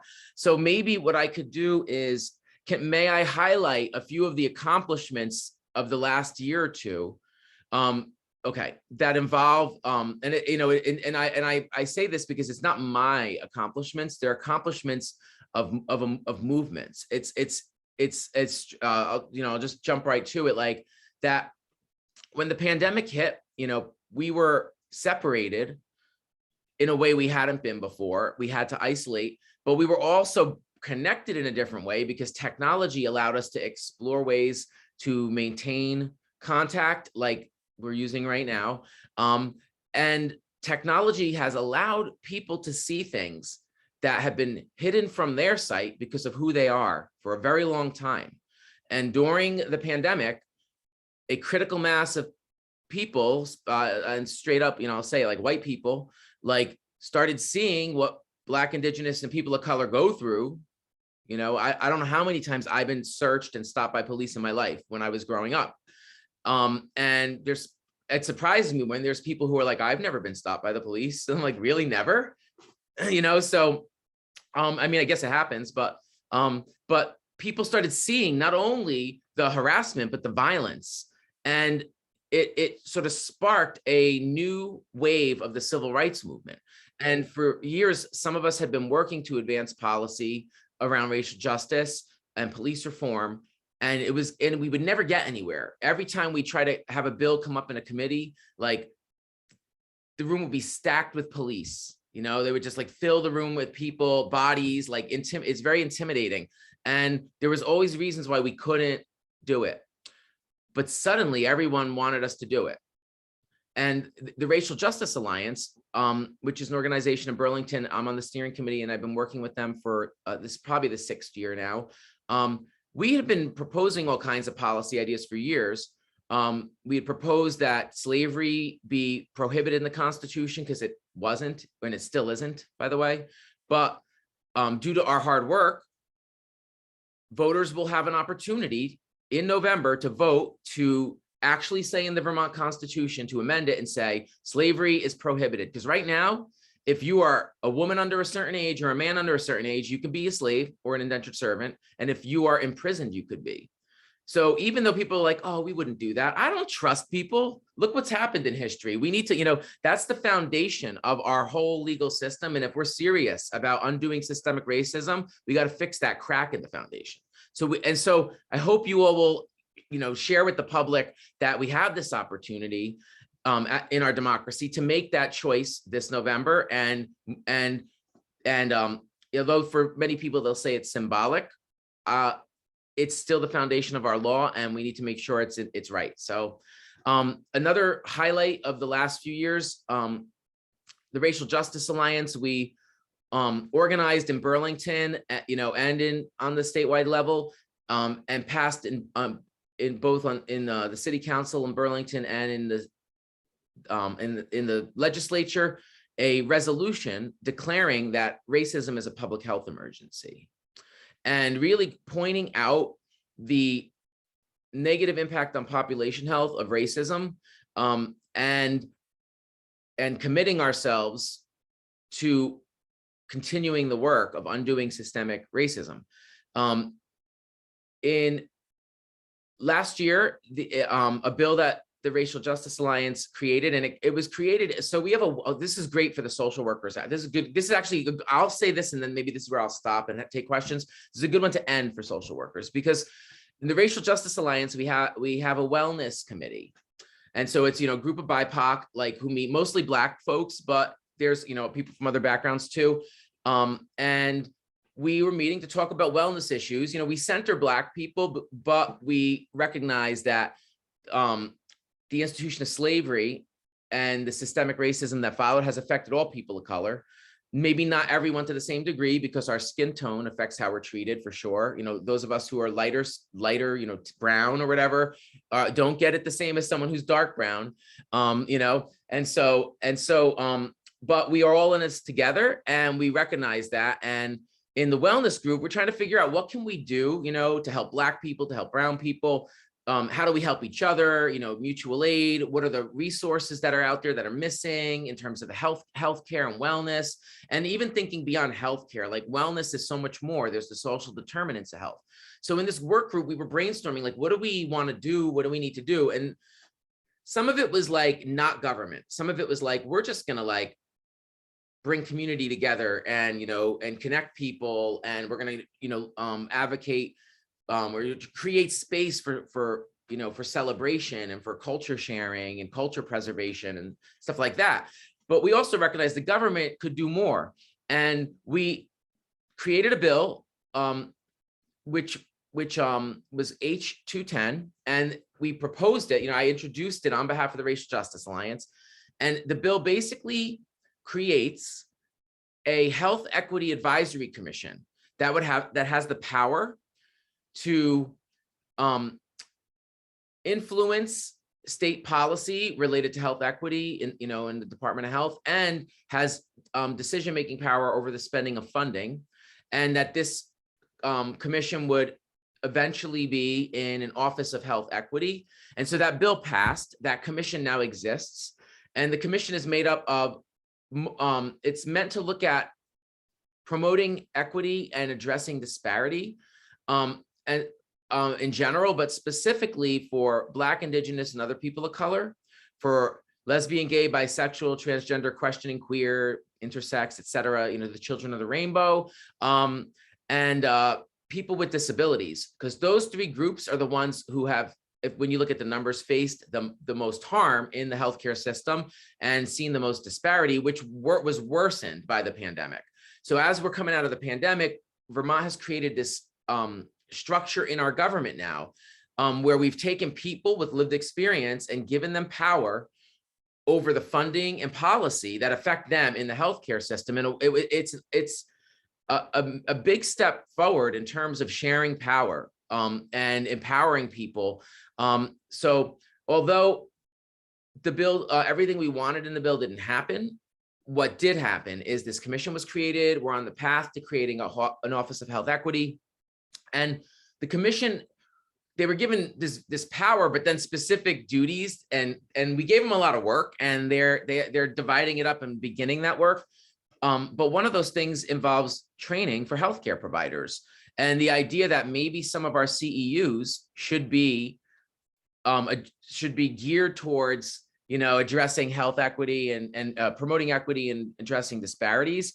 And that training could look like cultural humility training or harm reduction or restorative practices. Like, I don't know what that's going to be, because this commission's going to, and its subcommittees are going to hash out some of this stuff. And there's a lot more they're doing too. But I think I'll that's one accomplishment I'll end on, which is that which is that, in this climate of this awakening around racial justice, there is an opportunity to make some real change, and we organize. And I say we because this is not about me. Like, I don't, not to be like Bernie and the whole, this, it's not me, it's us or whatever thing, but the Racial Justice Alliance, thousands of people have been connected with our work. And if it wasn't for like hundreds of students occupying the streets and parks and upsetting people, I don't think we would have been able to do everything we did. And so it's important to recognize that social change happens like when on every level, it happens from, you influence it from every level. So we need people sitting in the legislature. We need some people there who are going to be the ones we trust to see things through, because I'll tell you right now, if you didn't have that, things would not, if you didn't have your advocates' insight, I don't think we would see the progress we see.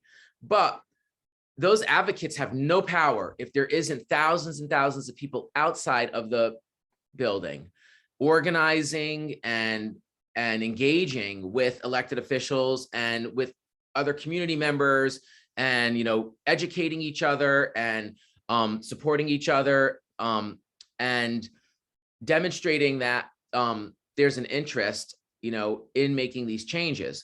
So as a social worker, I think it's important to just keep that in mind, that we have opportunities to jump in at every level, and it can come up at a moment's notice, and so just keeping in mind that, like, it could be, it could be that direct action you take to help someone in a moment, or it could be advocating, or it could be running for an office and then holding a seat where, you simply just do your job and advocate, or you could hold that seat and you could be organizing people and advocating. But that there's many ways that social workers contribute to social change. And there's many ways you can influence the policy of the government and social structures that have contributed to the oppression that we're trying to undo in the world.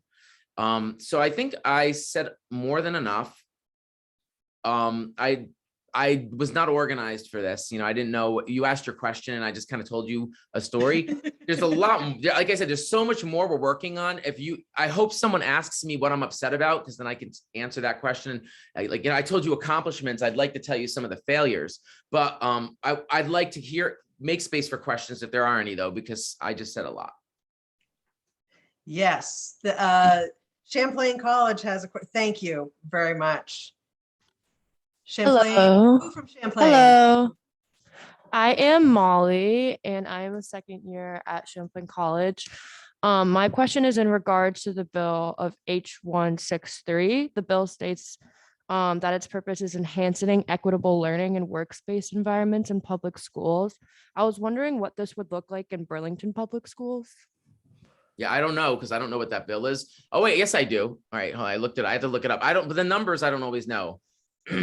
So I'm like, I was like, I don't know what's 163. What it would look like in the school. Yes. I don't know. I have to think about it. I have to reread it. Yeah. So I'm doing that though right now. I'm looking at it as I speak with you. Because I introduced that with Representative Mulvaney Stanek, and if I recall, this is one of the ones that the Racial Justice Alliance supported. Where we were talking about, we're concerned about harassment and how the environment in schools contributes to, we talk about human behavior in the social environment, that the social environment of schools and the racism that's embedded, the systemic racism that gets embedded in our schools leads to the school to prison pipeline, where kids' behaviors are criminalized, like adolescent behavior gets criminalized, and more so for BIPOC, so I think that's what this is about. And I just want to I just have to look at it. Because when you said what it would look like in schools, it's like I'd have to read the details because I don't remember exactly what it did, other than I know it had to do with see, this is I'm looking through now. I wish I could share my screen and we could just do like a little lesson here and I can go through it with you. But I'm looking at it. And did you read the bill, or like the entire bill yet? Or are you all asking it based on the name of the bill? I read through the bill, and there were parts that were scribbled out. So I wasn't sure. Strike Scribbled through. out. Sorry, I don't know the correct terminology. And so that, I mean, I read through the bill and I was just curious because I think like some of the wording was a little vague. So I was just like curious what that would look like for like the students and like if that's like representation for the students or like more in the curriculum of like education. Because I know you were talking about like wanting to teach more of a diverse like education for kids. So I was just wondering like what were your ideas around making that bill, I guess more specifically. Yeah, well, so we did,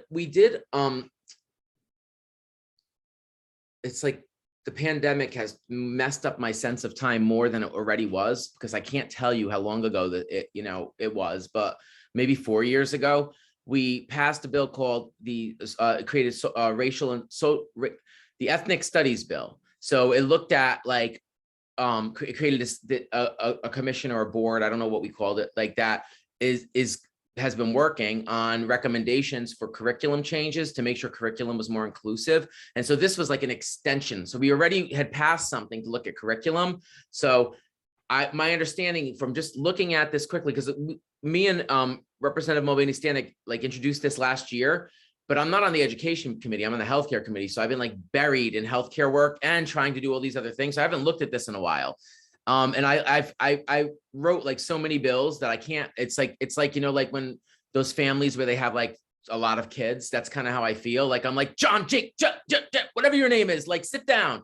Like, so I lose track of like, so I'm like reading it now. And so part of it is, it's coming back to me once I look at it, is the training for staff. Because we're talking about ethnic studies bill was looking at the curriculum, like what we're teaching, but this is about how the professional development, you know, for staff and looking at their bias, because the bias of staff, that individual bias is one of the pieces of the school to prison pipeline, but it's not the only one, but it's one of them, because if a person's aware of that, they can interrupt racism. You know, if you become aware of your bias, you can change. Bias is natural. You know, we look at neuroscience and psychology. It's like, we're wired to be biased. And it serves a purpose, you know, like if a bear jumps out of the woods and it's growling and like lunging at you, you should be like, uh-oh, it's a bear, I'm scared, and run. Or maybe not, maybe you should like lay in a ball. I don't know what you're supposed to do. I shouldn't give you like the wrong advice. I'm not trained or qualified in bear prevention strategies. I just want to be okay. clear. But in this situation of anti-bias professional development is something we'd be looking at. And so how that would look in a school district, you know, I think it would be part of the reason it's vague is because school districts have, like school boards and school districts do have a lot of power to make local decisions. And so my guess is we're setting some standards and then giving them some freedom to implement those in a way that makes sense for their district. That's like my like initial answer, but I am looking at it while I talk. Actually, there is one other question from Champlain, and then, but maybe we can circle back, but we also do need to take a break before our next representative comes in. And I am feeling horrible about cutting time here. No, I think everything that you were saying is like very clarifying. I'm just interested because that's a area of work I'm very interested in. So like I look hearing about that and what that actually means like in policy. Yeah. I was curious about. I looked at it, and so I'll just say this one more thing, because I'm trying to read it quick and process it. It looks like it creates a few guidelines, like training, that there'll be coordinators, that districts have to have plans, and that there'd be some monitoring of that to make sure that people are improving practices. And so I think the reason it's vague is because it gives freedom to the local level to like tailor things to what they need, but it does set requirements to hold school districts accountable, like keeping data, et cetera. So that would be the way I would end it. And if you want to talk more, I can look at it more with you later. But I think your question was sort of like, why is it vague, or what would it look like? And I guess what I'm saying is it would look different district to district, you know? So Yeah, no, thank you. Thank you for answering that and looking into it.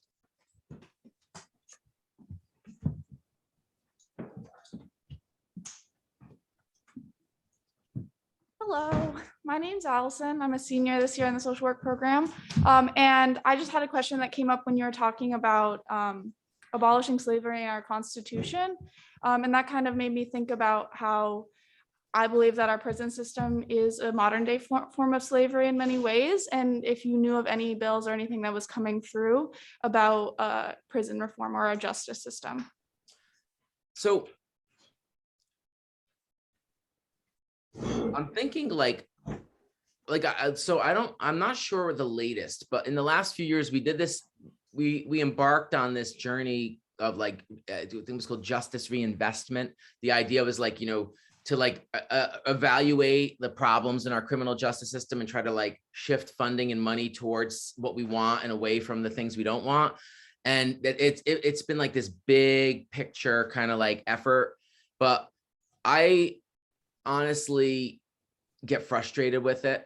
I don't think we've done enough, to be honest. There's been some improvements, but there's still I have clients who during the pandemic were in solitary confinement for months. They wouldn't even let them call me. And I'll just be honest, Black people, that's who it was. Right? They were locking Black teenagers in, up and not letting them talk to their therapist. Okay.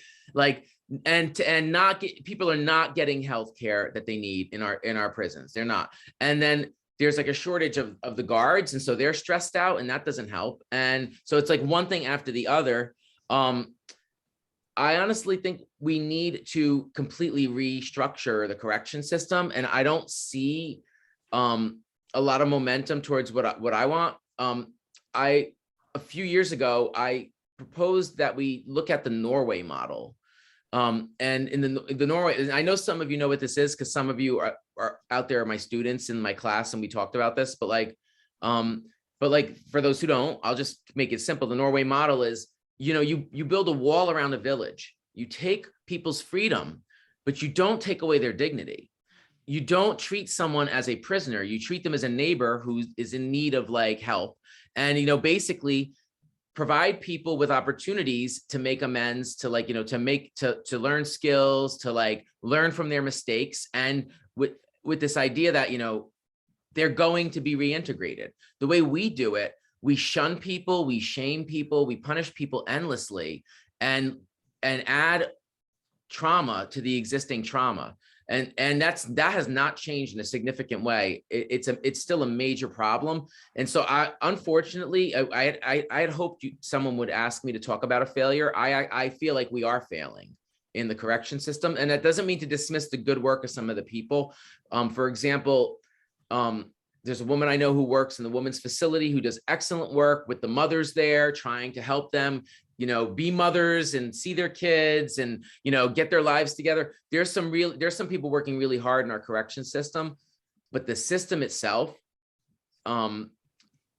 its foundation is so rooted in oppression that I just feel like we need to build new facilities and just move people, we have to start fresh. I don't know, you can't really build a wall around the prison and then turn the prison into a village. So, but yeah, now I might find out in an hour that some bill is coming to the floor today that does everything I just said to you, and I would be shocked. But I have heard no warning or sign of any major reform in corrections. And if I am wrong, I apologize. But there might be some minor things happening, but I haven't heard anything really lately, other than bad stories from clients who went to jail. Yeah. So. Thank you. Representative C, thank you so much for your time and expertise and sharing with us. We really appreciate it. Okay. Well, I'm going to hang around for a little and just listen. So I'll be here if anyone wants to talk more. Okay. But what I do need to give people a break because. I'm just saying I'll hang around. We've been going for, please do. I'm on the schedule. It says a 15-minute break, but it also was going to happen 20 minutes ago. So I'm going to put up the timer for 10 minutes. We will resume at 11 o'clock and hopefully either Representative Vahovsky or Representative Pugh will be in, but we'll see everybody back in 10 minutes. Thank you so much. Zoom. Wonderful. Thank you so much, Representative Rachelson, for joining us. thanks for having me. So, shall I just start and answer the questions that you just mentioned? I'm sorry, if you wanted to start with just how you Yes. started down Yes, the road sure. to become Let's- an elected yeah. official.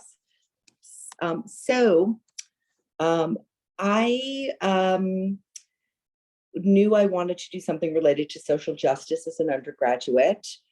And I debated about graduate school. So my summers in college, I ended up interning for a variety of different places each summer. So I interned for my congressman. I grew up in New Jersey, my first summer. And my sophomore year, I decided to intern for a national children's advocacy group in Washington, which I really liked a lot. And it made clear for me that I wanted to do something to advocate for children and youth and families. That kind of, I didn't know how, but I knew that was really important to me. And my junior year, I got really interested in criminal juvenile justice issues, and in particular, like what happens to girls in our juvenile justice system. And so I got to intern my summer of my junior year for the U.S. Senate Subcommittee on Juvenile Delinquency. And I worked on, they were about to have hearings that fall on girls who committed status offenses and how society really looks at girls and treats girls differently in the criminal and juvenile justice system. And I loved all of that stuff. So I was going to go on to get a graduate degree, and I was sort of on the fence. Do I go to law school? Do I go to social work school? And I ended up going to the University of Michigan School of Social Work. And University of Michigan has a program, like they have two different divisions. One was at the time called CAPE, and that was community advocacy, policy, and evaluation. And the other was direct service. And I really wanted to be changing the system. So I was in the policy part of the social work program, and did my fieldwork placement in the Michigan legislature, staffing, working on juvenile justice reform and juvenile code revisions. And so that's why I got like I know when I tell people social work, usually people think clinician, and that was very, very different path than what I took. So my career has been pretty much working, never working directly with clients in the traditional sense. So I, after I graduated from social work school, I actually ran, I was the program director for a runaway shelter in Detroit my first year. And I remember my first day of work, there was a young boy, I think he was probably 16, he seemed really young, who was staying at the runaway shelter. And again, I was a policy major. I took a couple of shared decision making and a couple of other classes to give me a little bit of basics in terms of social work practice, but my professors were like, you can't hold yourself out to be a direct service provider. Anyway, this guy's you can only stay in a runaway shelter for 14 days without extenuating circumstances. And he was pretty upset. And he's like, I'm going to sit in your office and put lit matches in my mouth until you change your mind. I was like, oh my gosh, I have no idea what to do. I have not been trained in all of this. But I ended up going on to be the director of the network about a year and a half later, the director of the Network for Runaway and Homeless Youth Programs in Michigan, working again on trying to change the law, because it's a crime. It was a crime. I think it might be again, unfortunately, to run away from home in a lot of states. And what do we do when people run away from home? We lock them up. And in Michigan, they were locking them up in adult jails and mixing them up with adults. As you can imagine, many people are running from abusive situations or neglectful situations. These were not kids that were like, woohoo, I'm off to make trouble. I mean, it was eye-opening. And so pretty much until I moved to Vermont, where I'd done a lot of administration and run programs, but again, trying to look at the policy of the programs that I was responsible for. So I worked at the Counseling Service of Addison County, heading up child and family services and adult outpatient services. I worked at Spectrum for 3 years doing program development, and I was the director of Lund for 22 years. I recently did an interim ED-ship as the director of the Epilepsy Foundation. And again, all of those jobs were about, there was administration, there was budgeting, there was like all the traditional things. But for me, it was also about like, how can we have our organization be helping people and continuing to move systems forward that need to move forward, including advocacy, including public education. And so I've been a fieldwork instructor at 3 different social work schools and always have taken students that are interested in policy or administration, and love that and know that it's not the path that traditionally people think about. I did run for office in Ann Arbor when I lived there. There was a city councilor who was a social worker, and I was commuting to Lansing for my job as the director of the state network. And it came up that there was a city council seat open in my district. And there was a Democrat running who was fighting the homeless shelter opening in our district. And I said, I'm running. How could somebody run as a Democrat and not want to have a homeless shelter? I lost. It was really painful. Actually, the guy that I was running against dropped out of the race. So in a way I won because he got out of the race, but they put another woman actually got in the race who I knew she was going to beat me, but I was on a path. I knocked on 2,700 doors in February and January in Michigan, which is like Vermont climate. And when I lost, I thought, I don't know if I could do this again. It was so like, you just put your heart out there and it's hard. It's so much easier for me to advocate for a cause than it is for myself. And so I have to remember when I'm running for office that I'm not running for me, I'm running for the causes that I believe in. And so that has made it easier. But I didn't run again until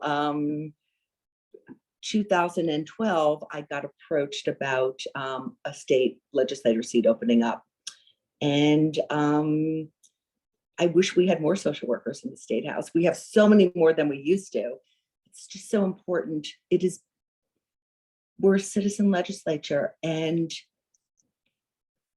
there are so many times that people say things that assume the worst intentions of people. And having worked with people struggling with addiction, mental health, people wanting to get out of abusive relationships and needing support from the state, like Reach Up, for me, it's not these concepts. It's people that I have seen working their butts off to get their lives in shape and like doing the best they can. Like it's humbling, and so when I hear people talk about in the state house, like people are getting pregnant and getting on the gravy train, it's like, no, what are you basing that on? Stop assuming the worst about people, and let's assume good intentions and curiosity rather than assuming, and looking at creating laws that will be for the lowest common denominator. Like, we better have food stamps because what if someone tries to buy candy rather than or cigarettes and so one of the things that I decided early on was that I was going to speak, like if I was in a meeting, I was going to at least like have if somebody said something, I was going to not just let it go and just try to different approaches to have people be more open to busting their myths and stereotypes about the people that we have the honor and privilege to get to work with. So that's my really long answer. I'm sorry. No, that's great. I know that some of the students have a number of questions. Great.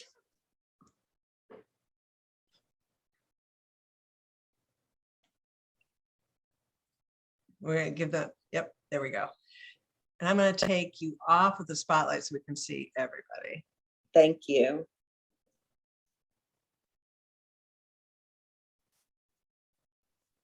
Go ahead. Can you hear me? Yes. My name is Grace. I'm a third-year social work major at Champlain College. And I just wanted to ask, as a social worker in the political realm, I can imagine that it can be really mentally taxing, you know? So I was wondering how you deal with burnout or failure in your work. It's really interesting you asked me that today. I yesterday was advocating for an amendment on a adoption bill that we're working on. And I feel really strongly because it's a field that I've worked in, and nobody else on the committee agreed with me. I was the sole voice, and I left here feeling like in despair and really just, I was mad at myself because I thought, how did I not get across why this amendment was so important? And so part of it is just, I'm working on meditation, exercise, but also trying to, again, make most things like a learning opportunity. Like what might I have tried differently? Like sometimes I am just so passionate that I'm like, well, why don't you agree with me? And it's like, that is not helpful.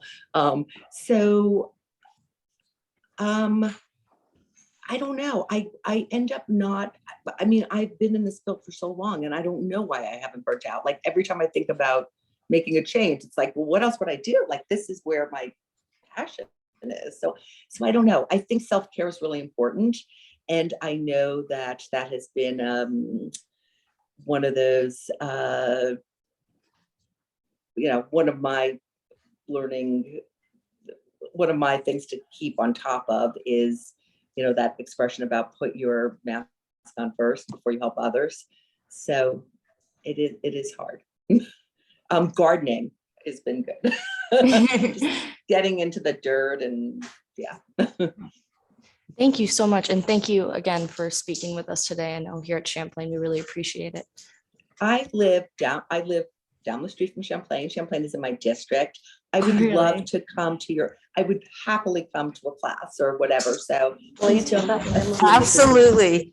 We will Like, contact one you. time thing. Yes. Okay, please do. Thank you. Hang on one second. So I know Representative Pugh is here. So should we tell me what? Well, let me ask people, are there other questions for Representative Rachelson?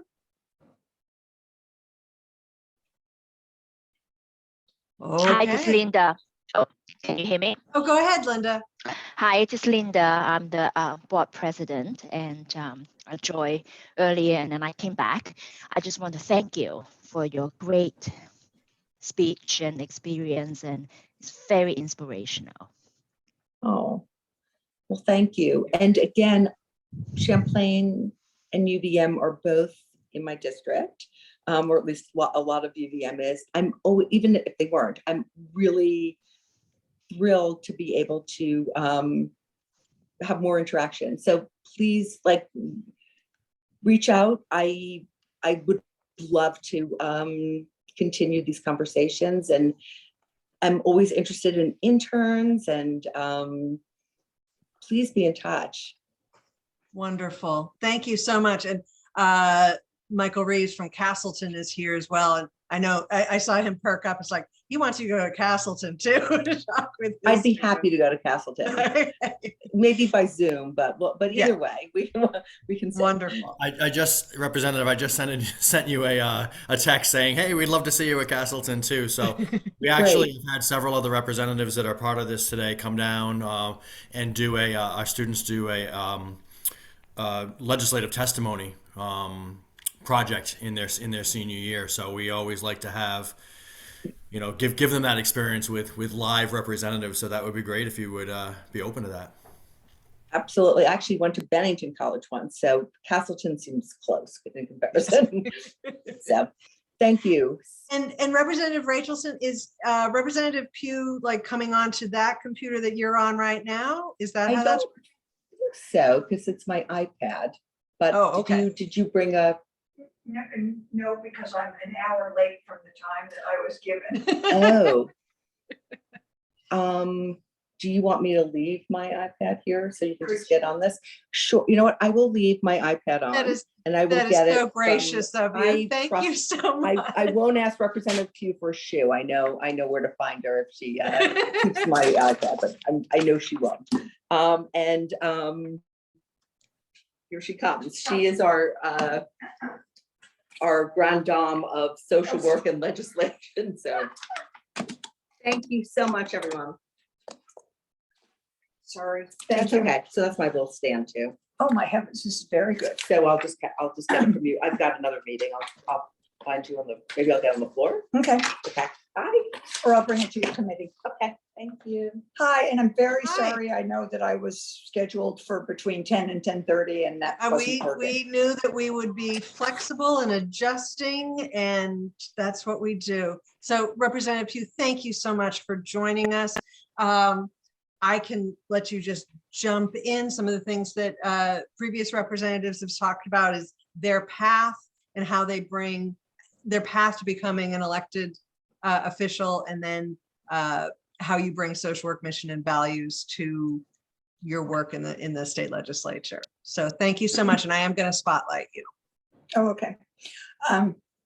My path, I started out as a direct service social worker working in residential treatment at what was then the Barrett Center for Children and Families. Now it's part of Howard. And I did individual and family and group therapy. And as is what social workers oftentimes do, we see the context with which an individual, a child and family are living, and you want to remove the barriers or smooth the path. And so I saw what wasn't working, and I said, oh, maybe I'll be a supervisor, and maybe it relates to practice. And then it was like, no, you need to look at new programs and how to do things differently. And so I spent about 10 years at the Barrett Center, moving from being a direct service social worker to being a program administrator. And then I sort of went, oh, there are state requirements that are getting in the way. And I became the chief of community-based services for what was then SRS, which is now DCF, the Department of Children and Families, where I did contract management and contract development for community-based organizations providing services to children and families. Somewhere along the way, I started teaching at UVM, and I also got very involved with NASW and was president of NASW many years ago in the Vermont chapter. And when, as a chapter, we were beginning to be involved in legislative lobbying or legislative advocacy, and that is where I decided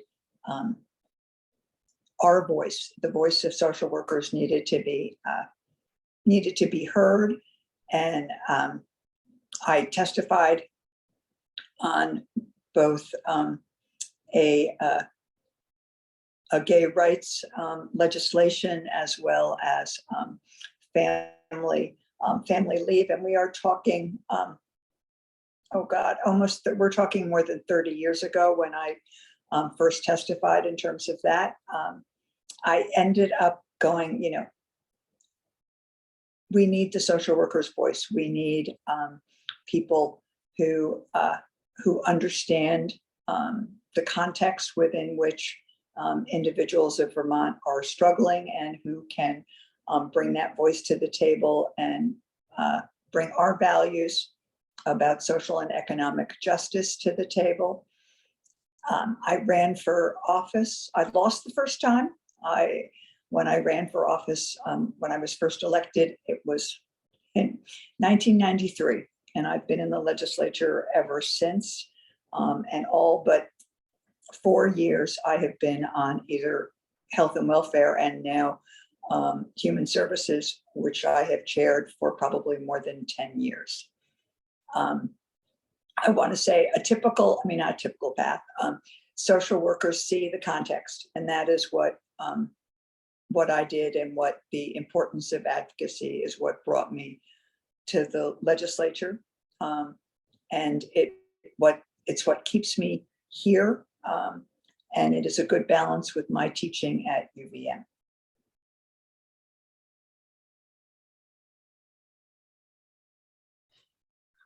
Wonderful, thank you. And I know that there are questions for you. Okay.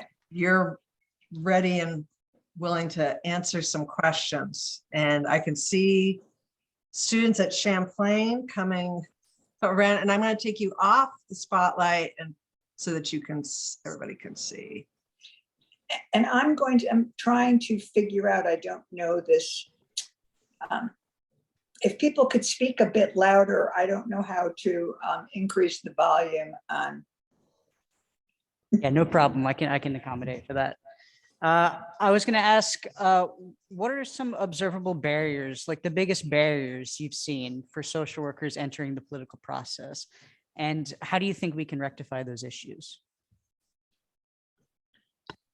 What are the biggest barriers for social workers to enter the political process? The ones we set up for ourselves as individuals. I want to say the barriers are on some level no different than the barriers for any person who is working, any person who, in terms of being involved in the Vermont legislature, we are a citizen legislature, which means, unless one has another source of income, one cannot be a legislator. And whether that source of income is a full-time or part-time job, or retirement, or a partner who can support you.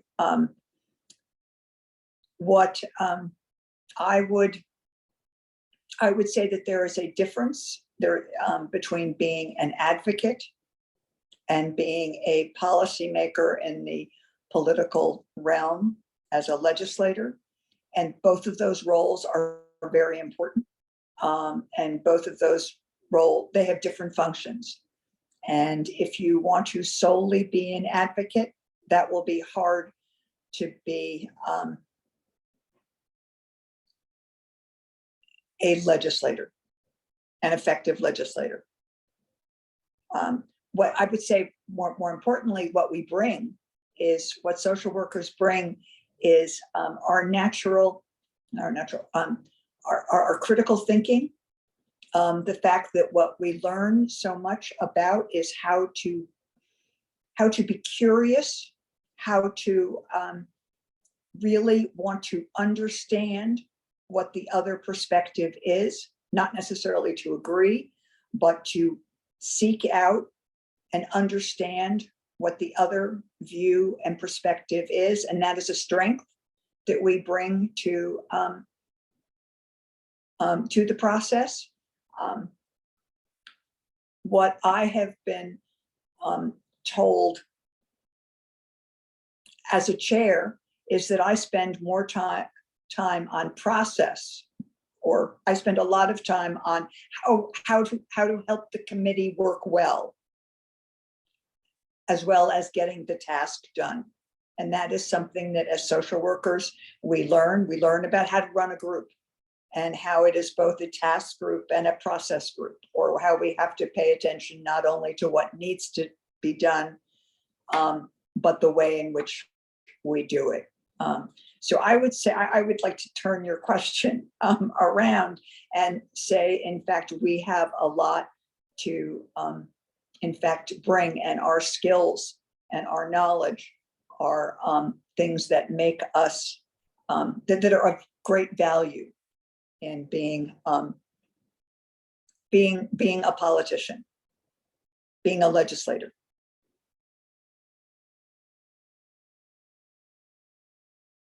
Thank you very much. Thank you. Are there other questions? Oh, yes, there are other questions there.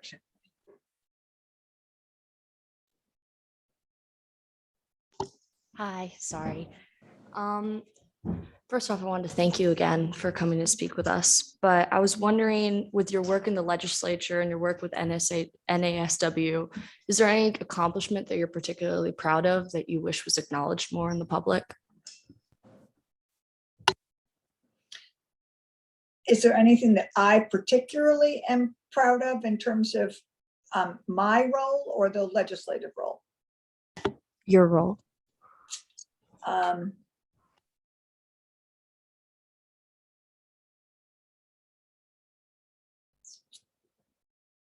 Well, I will start with currently, in the past 2 years, I have brought both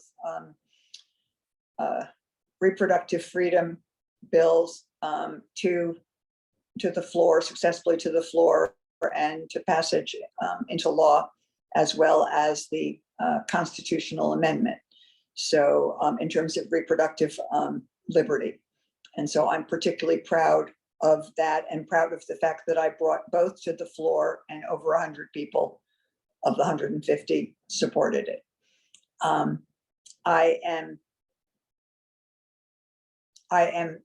am proud of the work that I did with others around welfare reform years and years ago, and we are currently about to make some changes on it now. It's a little humbling to know that what you helped with other people write over 20 years ago, it's time to change. But in fact, we're changing it now, and I'm proud of those kinds of things. On some level, I'm proud of the committee that I chair. We have, there are 11 of us, all 3 parties and the independent, and we range in our philosophies and role of government from very conservative, both socially and fiscally, to the opposite end. And we work collaboratively and cooperatively, and we don't always agree, but we trust the process and listen to each other. And the majority of the bill, we take a lot of time. And so I'm really proud of the work of the committee as a whole. Thank you so much. And thank you for the amazing work you and your committee have done for the state of Vermont. Thank you. I sort of Yeah, want to circle back. And I'll We've had, I'm sorry. I mean, I don't think that the fact that bringing a constitutional amendment like all the way through the process is no small feat. It is time, it is commitment. I mean, it's not a little thing. So we really do thank you for all of your efforts with that. It's truly quite amazing that the voters of Vermont will get to vote on that this fall. So It was a huge honor and privilege to be the voice. I mean, I am the voice. I'm not the only person, and that's there. But it was a huge honor to be the public voice and face of that, and to do that. thank you. I think there was another question. Yeah, I had my hand raised. Yes, please. Oh, hi, I'm Jada. I'm a social work major at Champlain College. But I was gonna ask, with the bill in regards to an act relating to opioid overdose responses, overdose response services in Vermont, and I was just wondering what your position on that is, now that the federal government's kind of in favor of more of these sites being popping up in the United States. So I was just wondering what your stance was on that. That bill is under discussion, being written by my committee. And if you are talking about what used to be, I don't know what I used to call them safe injection sites. We're not using that term now, but that is one. Studying that is one piece of the bill. Otherwise, it is looking at how to expand some recovery services, how to expand syringe exchange, and can we limit pre-authorization. The purpose of the bill that is under discussion, under development, which is why I was late today, is to address the current crisis. Does that answer your question? I have to say, I can hardly hear you, so I'm listening. I'm reading the text. Yeah, it does. Thank you. I appreciate it.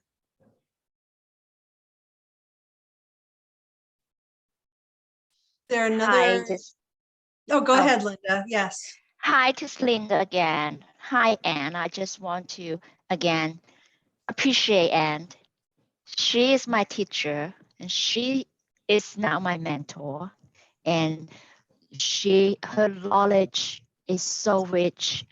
I still ask her questions. She is guiding me through policy work that I am doing it right now with NASW. I just want to tell and how much I appreciate and her experience as legislator is so inspiring and helpful. And so I just want to say thank you, Anne, for continue to share your knowledge and help us grow. Oh, thank you, Linda Lee.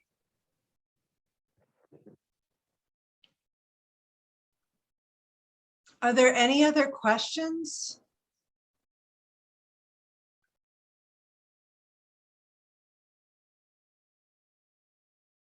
All right.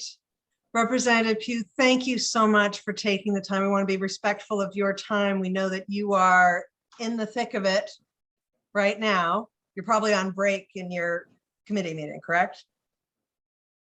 Yes. Okay. All right.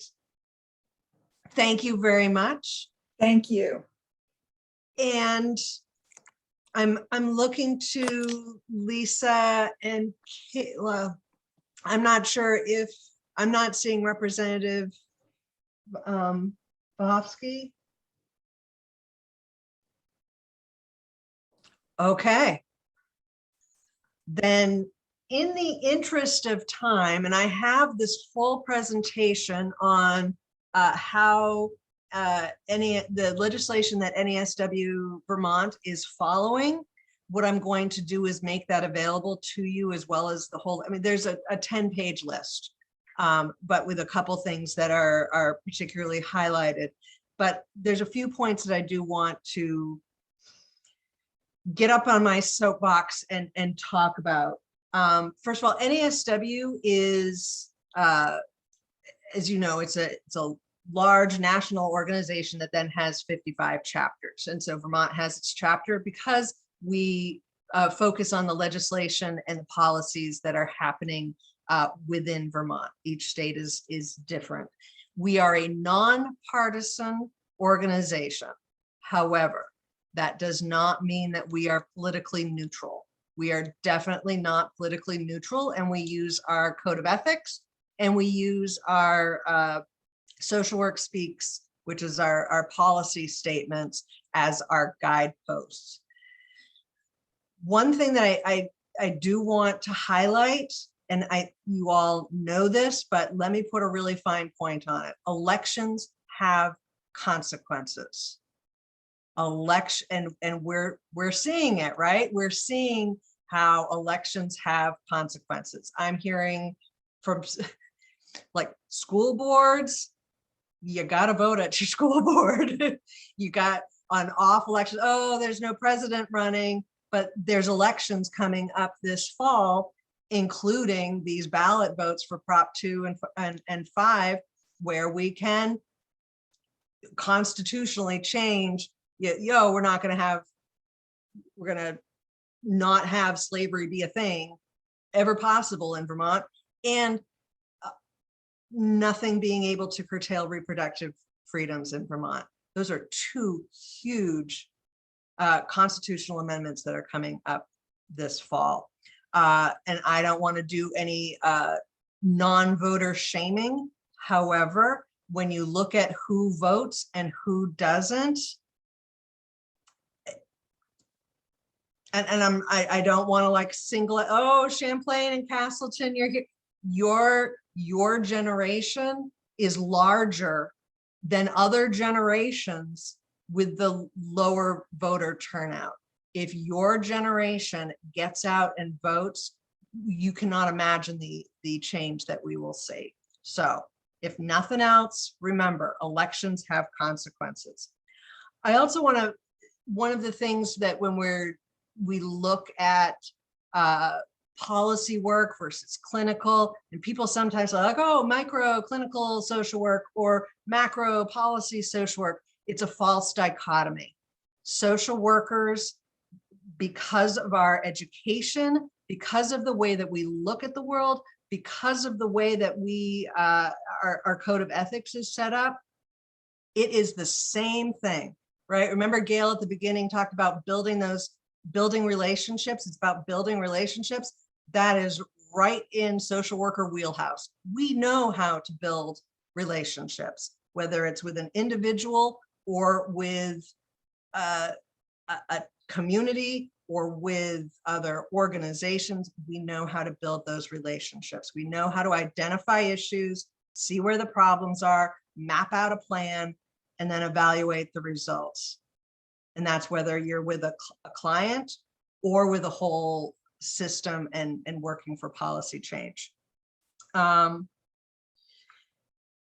We are, Michael has his hand up. Oh, go ahead, Michael. Sorry to cut you off. You're on a roll there, Linda. Lynn, I'll just keep going. No, yeah. I just wanted to point out to the students and to other people that may be on this call that aren't familiar about the two committees of NASW that are involved with legislative practice and policy and everything else. And I don't know if I'm stealing your thunder that you were going to say something you go about right that. ahead, Michael. But so the first one that I wanted to mention is the PACE committee, which stands for Political Action in Candidate Election. And I was the former chair of that, and the current chair isn't on with us today. But I just wanted to mention to you that that's the subcommittee of NASW that gets involved in elections, that endorses candidates, that sends out surveys, which we're in the process of reorganizing, but sends out surveys to people that want our endorsement. And we're in the process of trying to make our endorsement more meaningful to people that are running for office.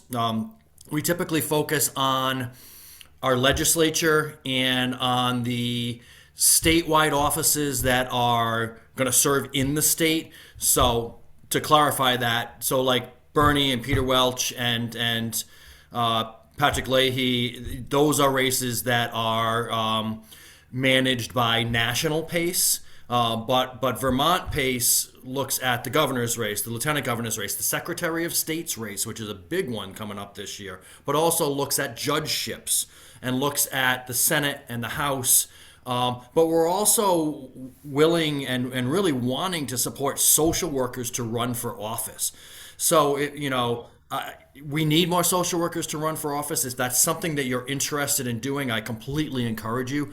I ran and served for office previously. It was a wonderful experience. And if we had more time, I'd tell you all about it, but not today. But I just want to encourage you to run for office. There are resources, there are supports. So if that's something that you're interested in, please reach out to one of us on the board, and we can kind of connect you with those resources. If you don't want to particularly run for office, or maybe you want to help out somebody on their campaign, maybe you just want to contribute to a campaign. At a minimum, you need to vote, right? So get involved. And if you're interested in this PACE committee, you're welcome to join us. Again, we're very involved in determining which candidates we want to support, and we look at their alignment with our values. And the other committee, we do have a legislative committee, which works with the lobbyists that you heard from at the beginning of our meeting today on particular issues. And then there's this connection between PACE and the lobbying committee, because the lobbying committee now knows who PACE endorsed and can say, hey, you're endorsed by NASW. We have this issue coming up that's important to NASW. Can we have a conversation about that? Would you be willing to introduce legislation, or would you be willing at least to support, or maybe be a sponsor? All of those things. So there are ways through NASW Vermont to being more involved in the legislative process, and I would strongly encourage you to join us. That's what I have to say. Thank you. I will also, the two other committees that are not the PACE committee, but we do have a legislative committee, which all social workers, all social work students are encouraged and welcome to come to, so you can hear all of the things that we are monitoring and the ones that we're going to take action on. There's also a JEDI committee, Justice, Equity, Diversity, and Inclusion. Again, all social workers, all social work students are encouraged, welcome to go. Linda Lee is our chair of that committee as well. And there's a lot of tie-in right now with the legislative committee and the JEDI committee because of those issues that are being that are coming up that have that justice, equity, diversity, and inclusion lens. School mascots, interpreter services. I'm blanking on the other ones. There's a number of them that there's a really close tie-in between the JEDI committee and the legislative committee. When you're, and I'm seeing Representative Vahovsky here, and I just let me just keep going on my roll for just a moment, and then I'd love to be able to have you talk for a few minutes. And thank you so much for coming. But one of the things that I want for you to always remember is that social workers are content experts. You know how issues, policies affect your clients and your communities, and you can speak to that, and your knowledge, your expertise, and your insights are welcomed and valued and important.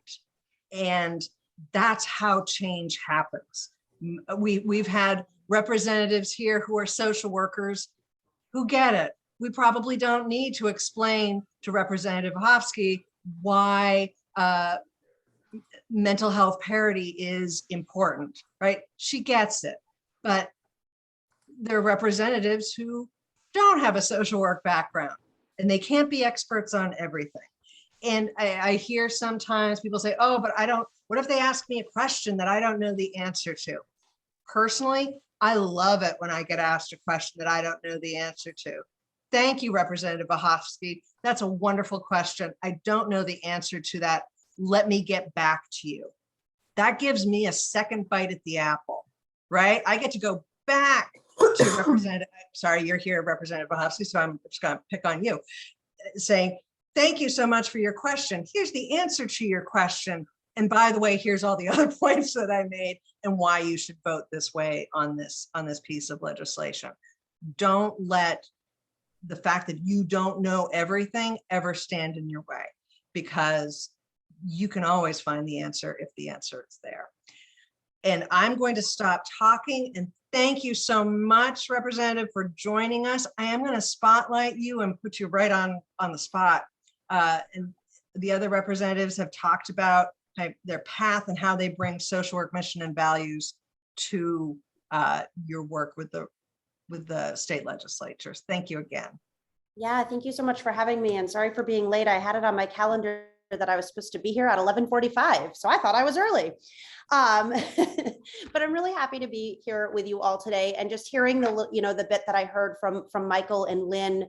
I started out as the student member on the NASW board when I was in grad school, and I got really interested in serving on the legislative committee. I spent sort of the decade of my life after college as an advocate and organizer, and I did a lot of work on the Healthcare as a Human Right campaign here in Vermont. And what I really came to see was there are so many different avenues to make change happen. And the best way to do it is sort of these spaces where we work in partnership. And for probably 4 or 5 years, people had suggested I run for office, and I sort of brushed them off and was like, no, I don't want to be in those spaces. That's not, like, I want to be an organizer. But what finally started to sort of occur to me is that I could bring my social work values, my skills as an organizer into the State House and continue to organize outside the State House, sort of keeping one foot in this building and holding that door open to bring all of you with me. So I really rely on you. Yes, I bring my social work values into this building. And yes, I bring my knowledge. I still practice as a school social worker and a clinical counselor in my social work practice. But I am more powerful when I have all of you behind me. So I can stand there as one person in my committee of 11, or sometimes one person on the House floor of 150. But when I can say, the NASW is behind me, look, see, then suddenly my voice isn't one voice, it's the voice of all of you. So I really bring those values into this work, that yes, I am here, but I really came here to hold the door open so that we could hear all of your voices, and by proxy, all of the voices of the people that you're supporting and serving, which so frequently are the people that are really being left behind by our policy. So I need you in here with me, whether that is running for office, or whether it's continuing to do the work that you do in advocating and organizing and reaching out to me. Yes, I get it. And I need you to reach out to me even when you know I'm on your side, because then I get to say, I've heard from 27 people that this issue is really important, or I've heard from 270 people that this issue is really important. So those pieces are so important. But back to my journey a little bit, I started out, like I said, as the student member. I served on the legislative committee, and eventually for a brief time was the vice president of the Vermont NASW board. And along the way, in conjunction with Representative Chinash, who I'm sure you heard from earlier, he sort of pushed me and into the policy world some. I took all the policy courses available to me at UVM, but was really invested in how to build that inside-outside network of bringing the people's voices into the State House. I remember a speech I gave, maybe it was in 2017, it was around minimum wage. And the point that I made really clearly is that the people don't have a lobbyist. There are so many lobbyists running through these buildings on this issue or that issue, but the regular everyday person often isn't heard. And I think that's a unique space where social work can come in and say, wait, here's the people you're not thinking about. Here are the people that policy is meant to help, but actually do harm. So I can't echo enough how important all of you are. And if you are interested in running for office, I want to talk to you. I want to tell you what it was like, what the journey was like. And I want you to join us here in Vermont. We are really lucky in Vermont that we have the largest social work caucus of any state legislator in the US, with 6 of us. So there really aren't, it's still a pretty small caucus, but we want to grow it. We want to grow the voices of the people who are doing this work on the ground. I think one of the things I took away from policy classes in graduate school was that so frequently by the time we are in a position to be making policy, we might be 15 or 20 years removed from doing the work on the ground. And so the policy we are making is informed by old practice. And so that back and forth to me is just so important, so that we know how this is hitting. You know, one of the bills we'll be taking up in my committee today is a bill meant to sort of modernize some of the mental health licensure rules, and also start to really look at how we break down the barriers for people in these mental health fields, social work included, who don't look like me, who aren't white women. That's primarily who is in these fields. And we're doing great work, but we will do better work when we diversify our workforce. And so I really want to make sure that we're in communication and having those conversations for how do we keep doing the work that we're doing and grow beyond what we have always done to really incorporate everyone's voice. I can probably keep talking, but I'd love to take questions or thoughts from anyone. Thank you. I'm going to remove your spotlight and put us back in gallery view and I'm seeing, yep. Champlain College has all of their students there. And so.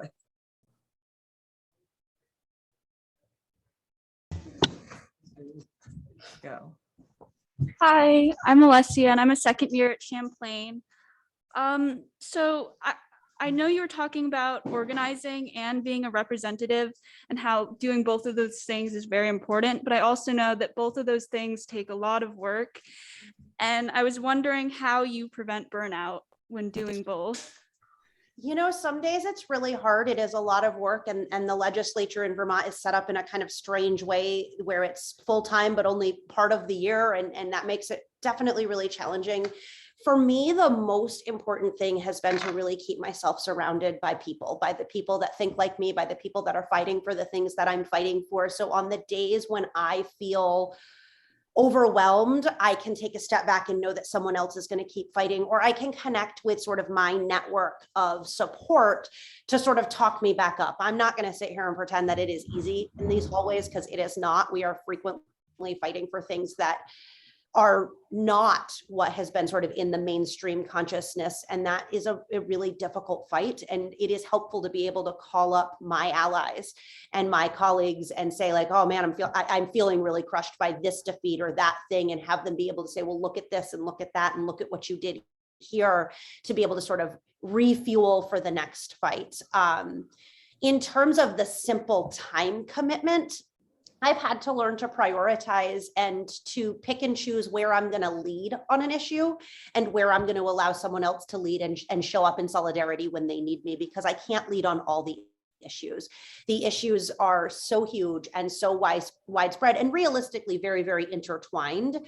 And so I have to sometimes look and say, yes, that is really important. And I know this great person is leading on that. So when they need me to show up in solidarity, I will, but I'm going to limit my energy into leading on these few issues.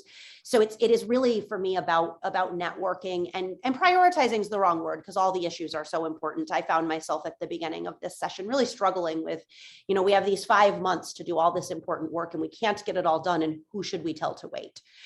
Should it be the people who are struggling with homelessness, or the people struggling with substance use disorder, or the people who are struggling to find access to mental health care because of the shortage? And the reality of it is we shouldn't tell any of those people to wait. So how do we find a way to pick away at each of those things and work with our whole network? And for me, that is the social work caucus here in the State House, but it is broader than that too. We have other allies in the buildings who don't have those social work credentials, but want to be with us on these issues. And so it's really finding ways to make sure that all those issues have a leader, and that I am not trying to lead them all. I hope that was helpful. Yeah, it was. Thank you so much. Yeah. So I saw a direct question in the chat that came just to me, so no one else will see it. So I want to answer it real quickly. But in terms of a degree for running for office, there is no degree requirement. There are some residency requirements depending on what office you're running for, but there is no specific degree that you have to have. In fact, there are people here who don't have college degrees. Hi, my name is Maddie. I'm a second year social work major here at Champlain. My question for you is there a policy that you have passed that you're most proud of? So There are, sorry, someone just came into the space, so I'm going to mask up here. There are many, many policies that come through. The average, I remember when I sat down in our orientation, was over 900 bills that get put on the wall every year. And there are lead sponsors and there are co-sponsors. So there's certainly policy that's passed that I've been a co-sponsor of, but the bill that we'll be taking up in my committee today is the first bill that I'm lead sponsor on that we should be passing. So a lot of the bills that I have put out there have either been incorporated into other policy. One that feels really strong and powerful to me is the ability to cure ballots. So I put out a bill last year that said that if you made a small technical error on your ballot, the town clerk would have to call you, tell you what the error was, and allow you to come fix it so your vote counted. Prior to that, if you made a technical error, like you forgot to put it in one of the envelopes or you forgot to sign the envelope, your ballot was just thrown out as defective, your vote wasn't counted, and you didn't even know. And so that bill didn't pass on its own, but I was able to advocate in my committee for it to be included in a larger voting rights bill. So I'm very, very proud of sort of that work in expanding access to voting and not penalizing someone for not necessarily knowing exactly how that process works. So that one, when you go look at it, it does, the bill that had my name on it didn't go anywhere, but all of the content of that bill was brought in to a larger bill. I think that when I think about, you know, a work that I really specifically had a hand in, that's probably one of the things that I feel the most proud of in my first session. Although a lot of the work that I'm learning happens in here isn't necessarily just passing a bill. It's starting the conversation. It's asking questions that move a bill in a different direction. It's bringing amendments to the floor. So it's not as simple as looking at like, which bills did you pass? There are so many different avenues for making change once you're in this building. Perfect. Thank you so much. Yeah.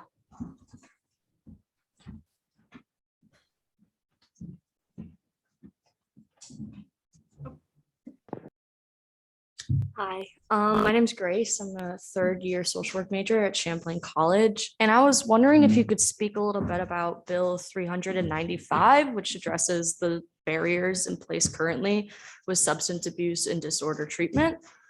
And I was hoping you could tell me a little bit about that process. Yeah, absolutely. So there has been a lengthy back and forth and process around opiates and the barriers to access. Actually, I had a bill on that might be the bill so when I was an advocate, I knew all the bill numbers. Now that I'm a legislator, there's so many, and I'm like, I don't know what that bill is, but I did put a bill on the wall that would have decreased barriers to treatment access. Specifically, it would have reduced, it would have eliminated pre-authorization. So you no longer would have had to call your insurance company and get permission to get inpatient substance use treatment.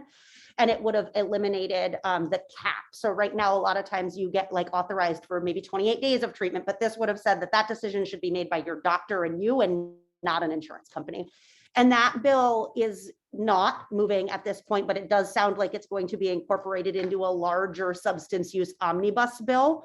That is being worked on as a committee bill in the House Healthcare Committee. I'm glad it's going to be connected into any bill, you know, I think it's a really important issue that you guys are addressing. So thank you. Yeah, absolutely. Representative, thank you so much for joining us. I do need to be mindful of the time because I know students sometimes have other classes and things that they need to get to, and so do their professors. And I will be seeing you at 1 o'clock for the hearing on 661. I want to thank all of you for joining us today. This has been a lot of fun, and I'm really, really hopeful that we are in person at the State House next year for this. Yes. And if any of you have any questions about the work of NASW Vermont, the things that we're advocating for, again, JEDI committee, legislative committee. I'll also say there is a BIPOC social worker of Northern New England Affinity Group. All of you have my email address. I am here for you. I am here not only for NASW members, I am here for all social workers, the social work profession. And then, of course, all of our social justice issues that we're working on. Do not hesitate to reach out. That's what I do. I want to thank you all for joining us. Dr. Reeves, Dr. Conlon, thank you so much for all of your help and getting this put together. And I wish you all a fantastic day, and don't forget to vote. Lynn, I think Gail has something that she wanted to say. before we Oh, close. yeah. Yeah, I would just like to add to what Lynn said. If there are, any questions you have about the legislative process, you want to get involved more. I don't know if you have my email address, but Lynn, feel free to pass on my email address to anyone. And I also just wanted to say that when Representative can't remember which representative was now, who talked about how she mentions that she's a social worker as frequently as she can. I hear that all the time. And I've said to Lynn many times that pretty much every bill that has been introduced has some sort of social work component or social issue piece to it. And so there's a lot to sink your teeth into. So don't hesitate to reach out. Okay. Have a good day, everyone. Thank you. Thank you all. Thank you, Lynn.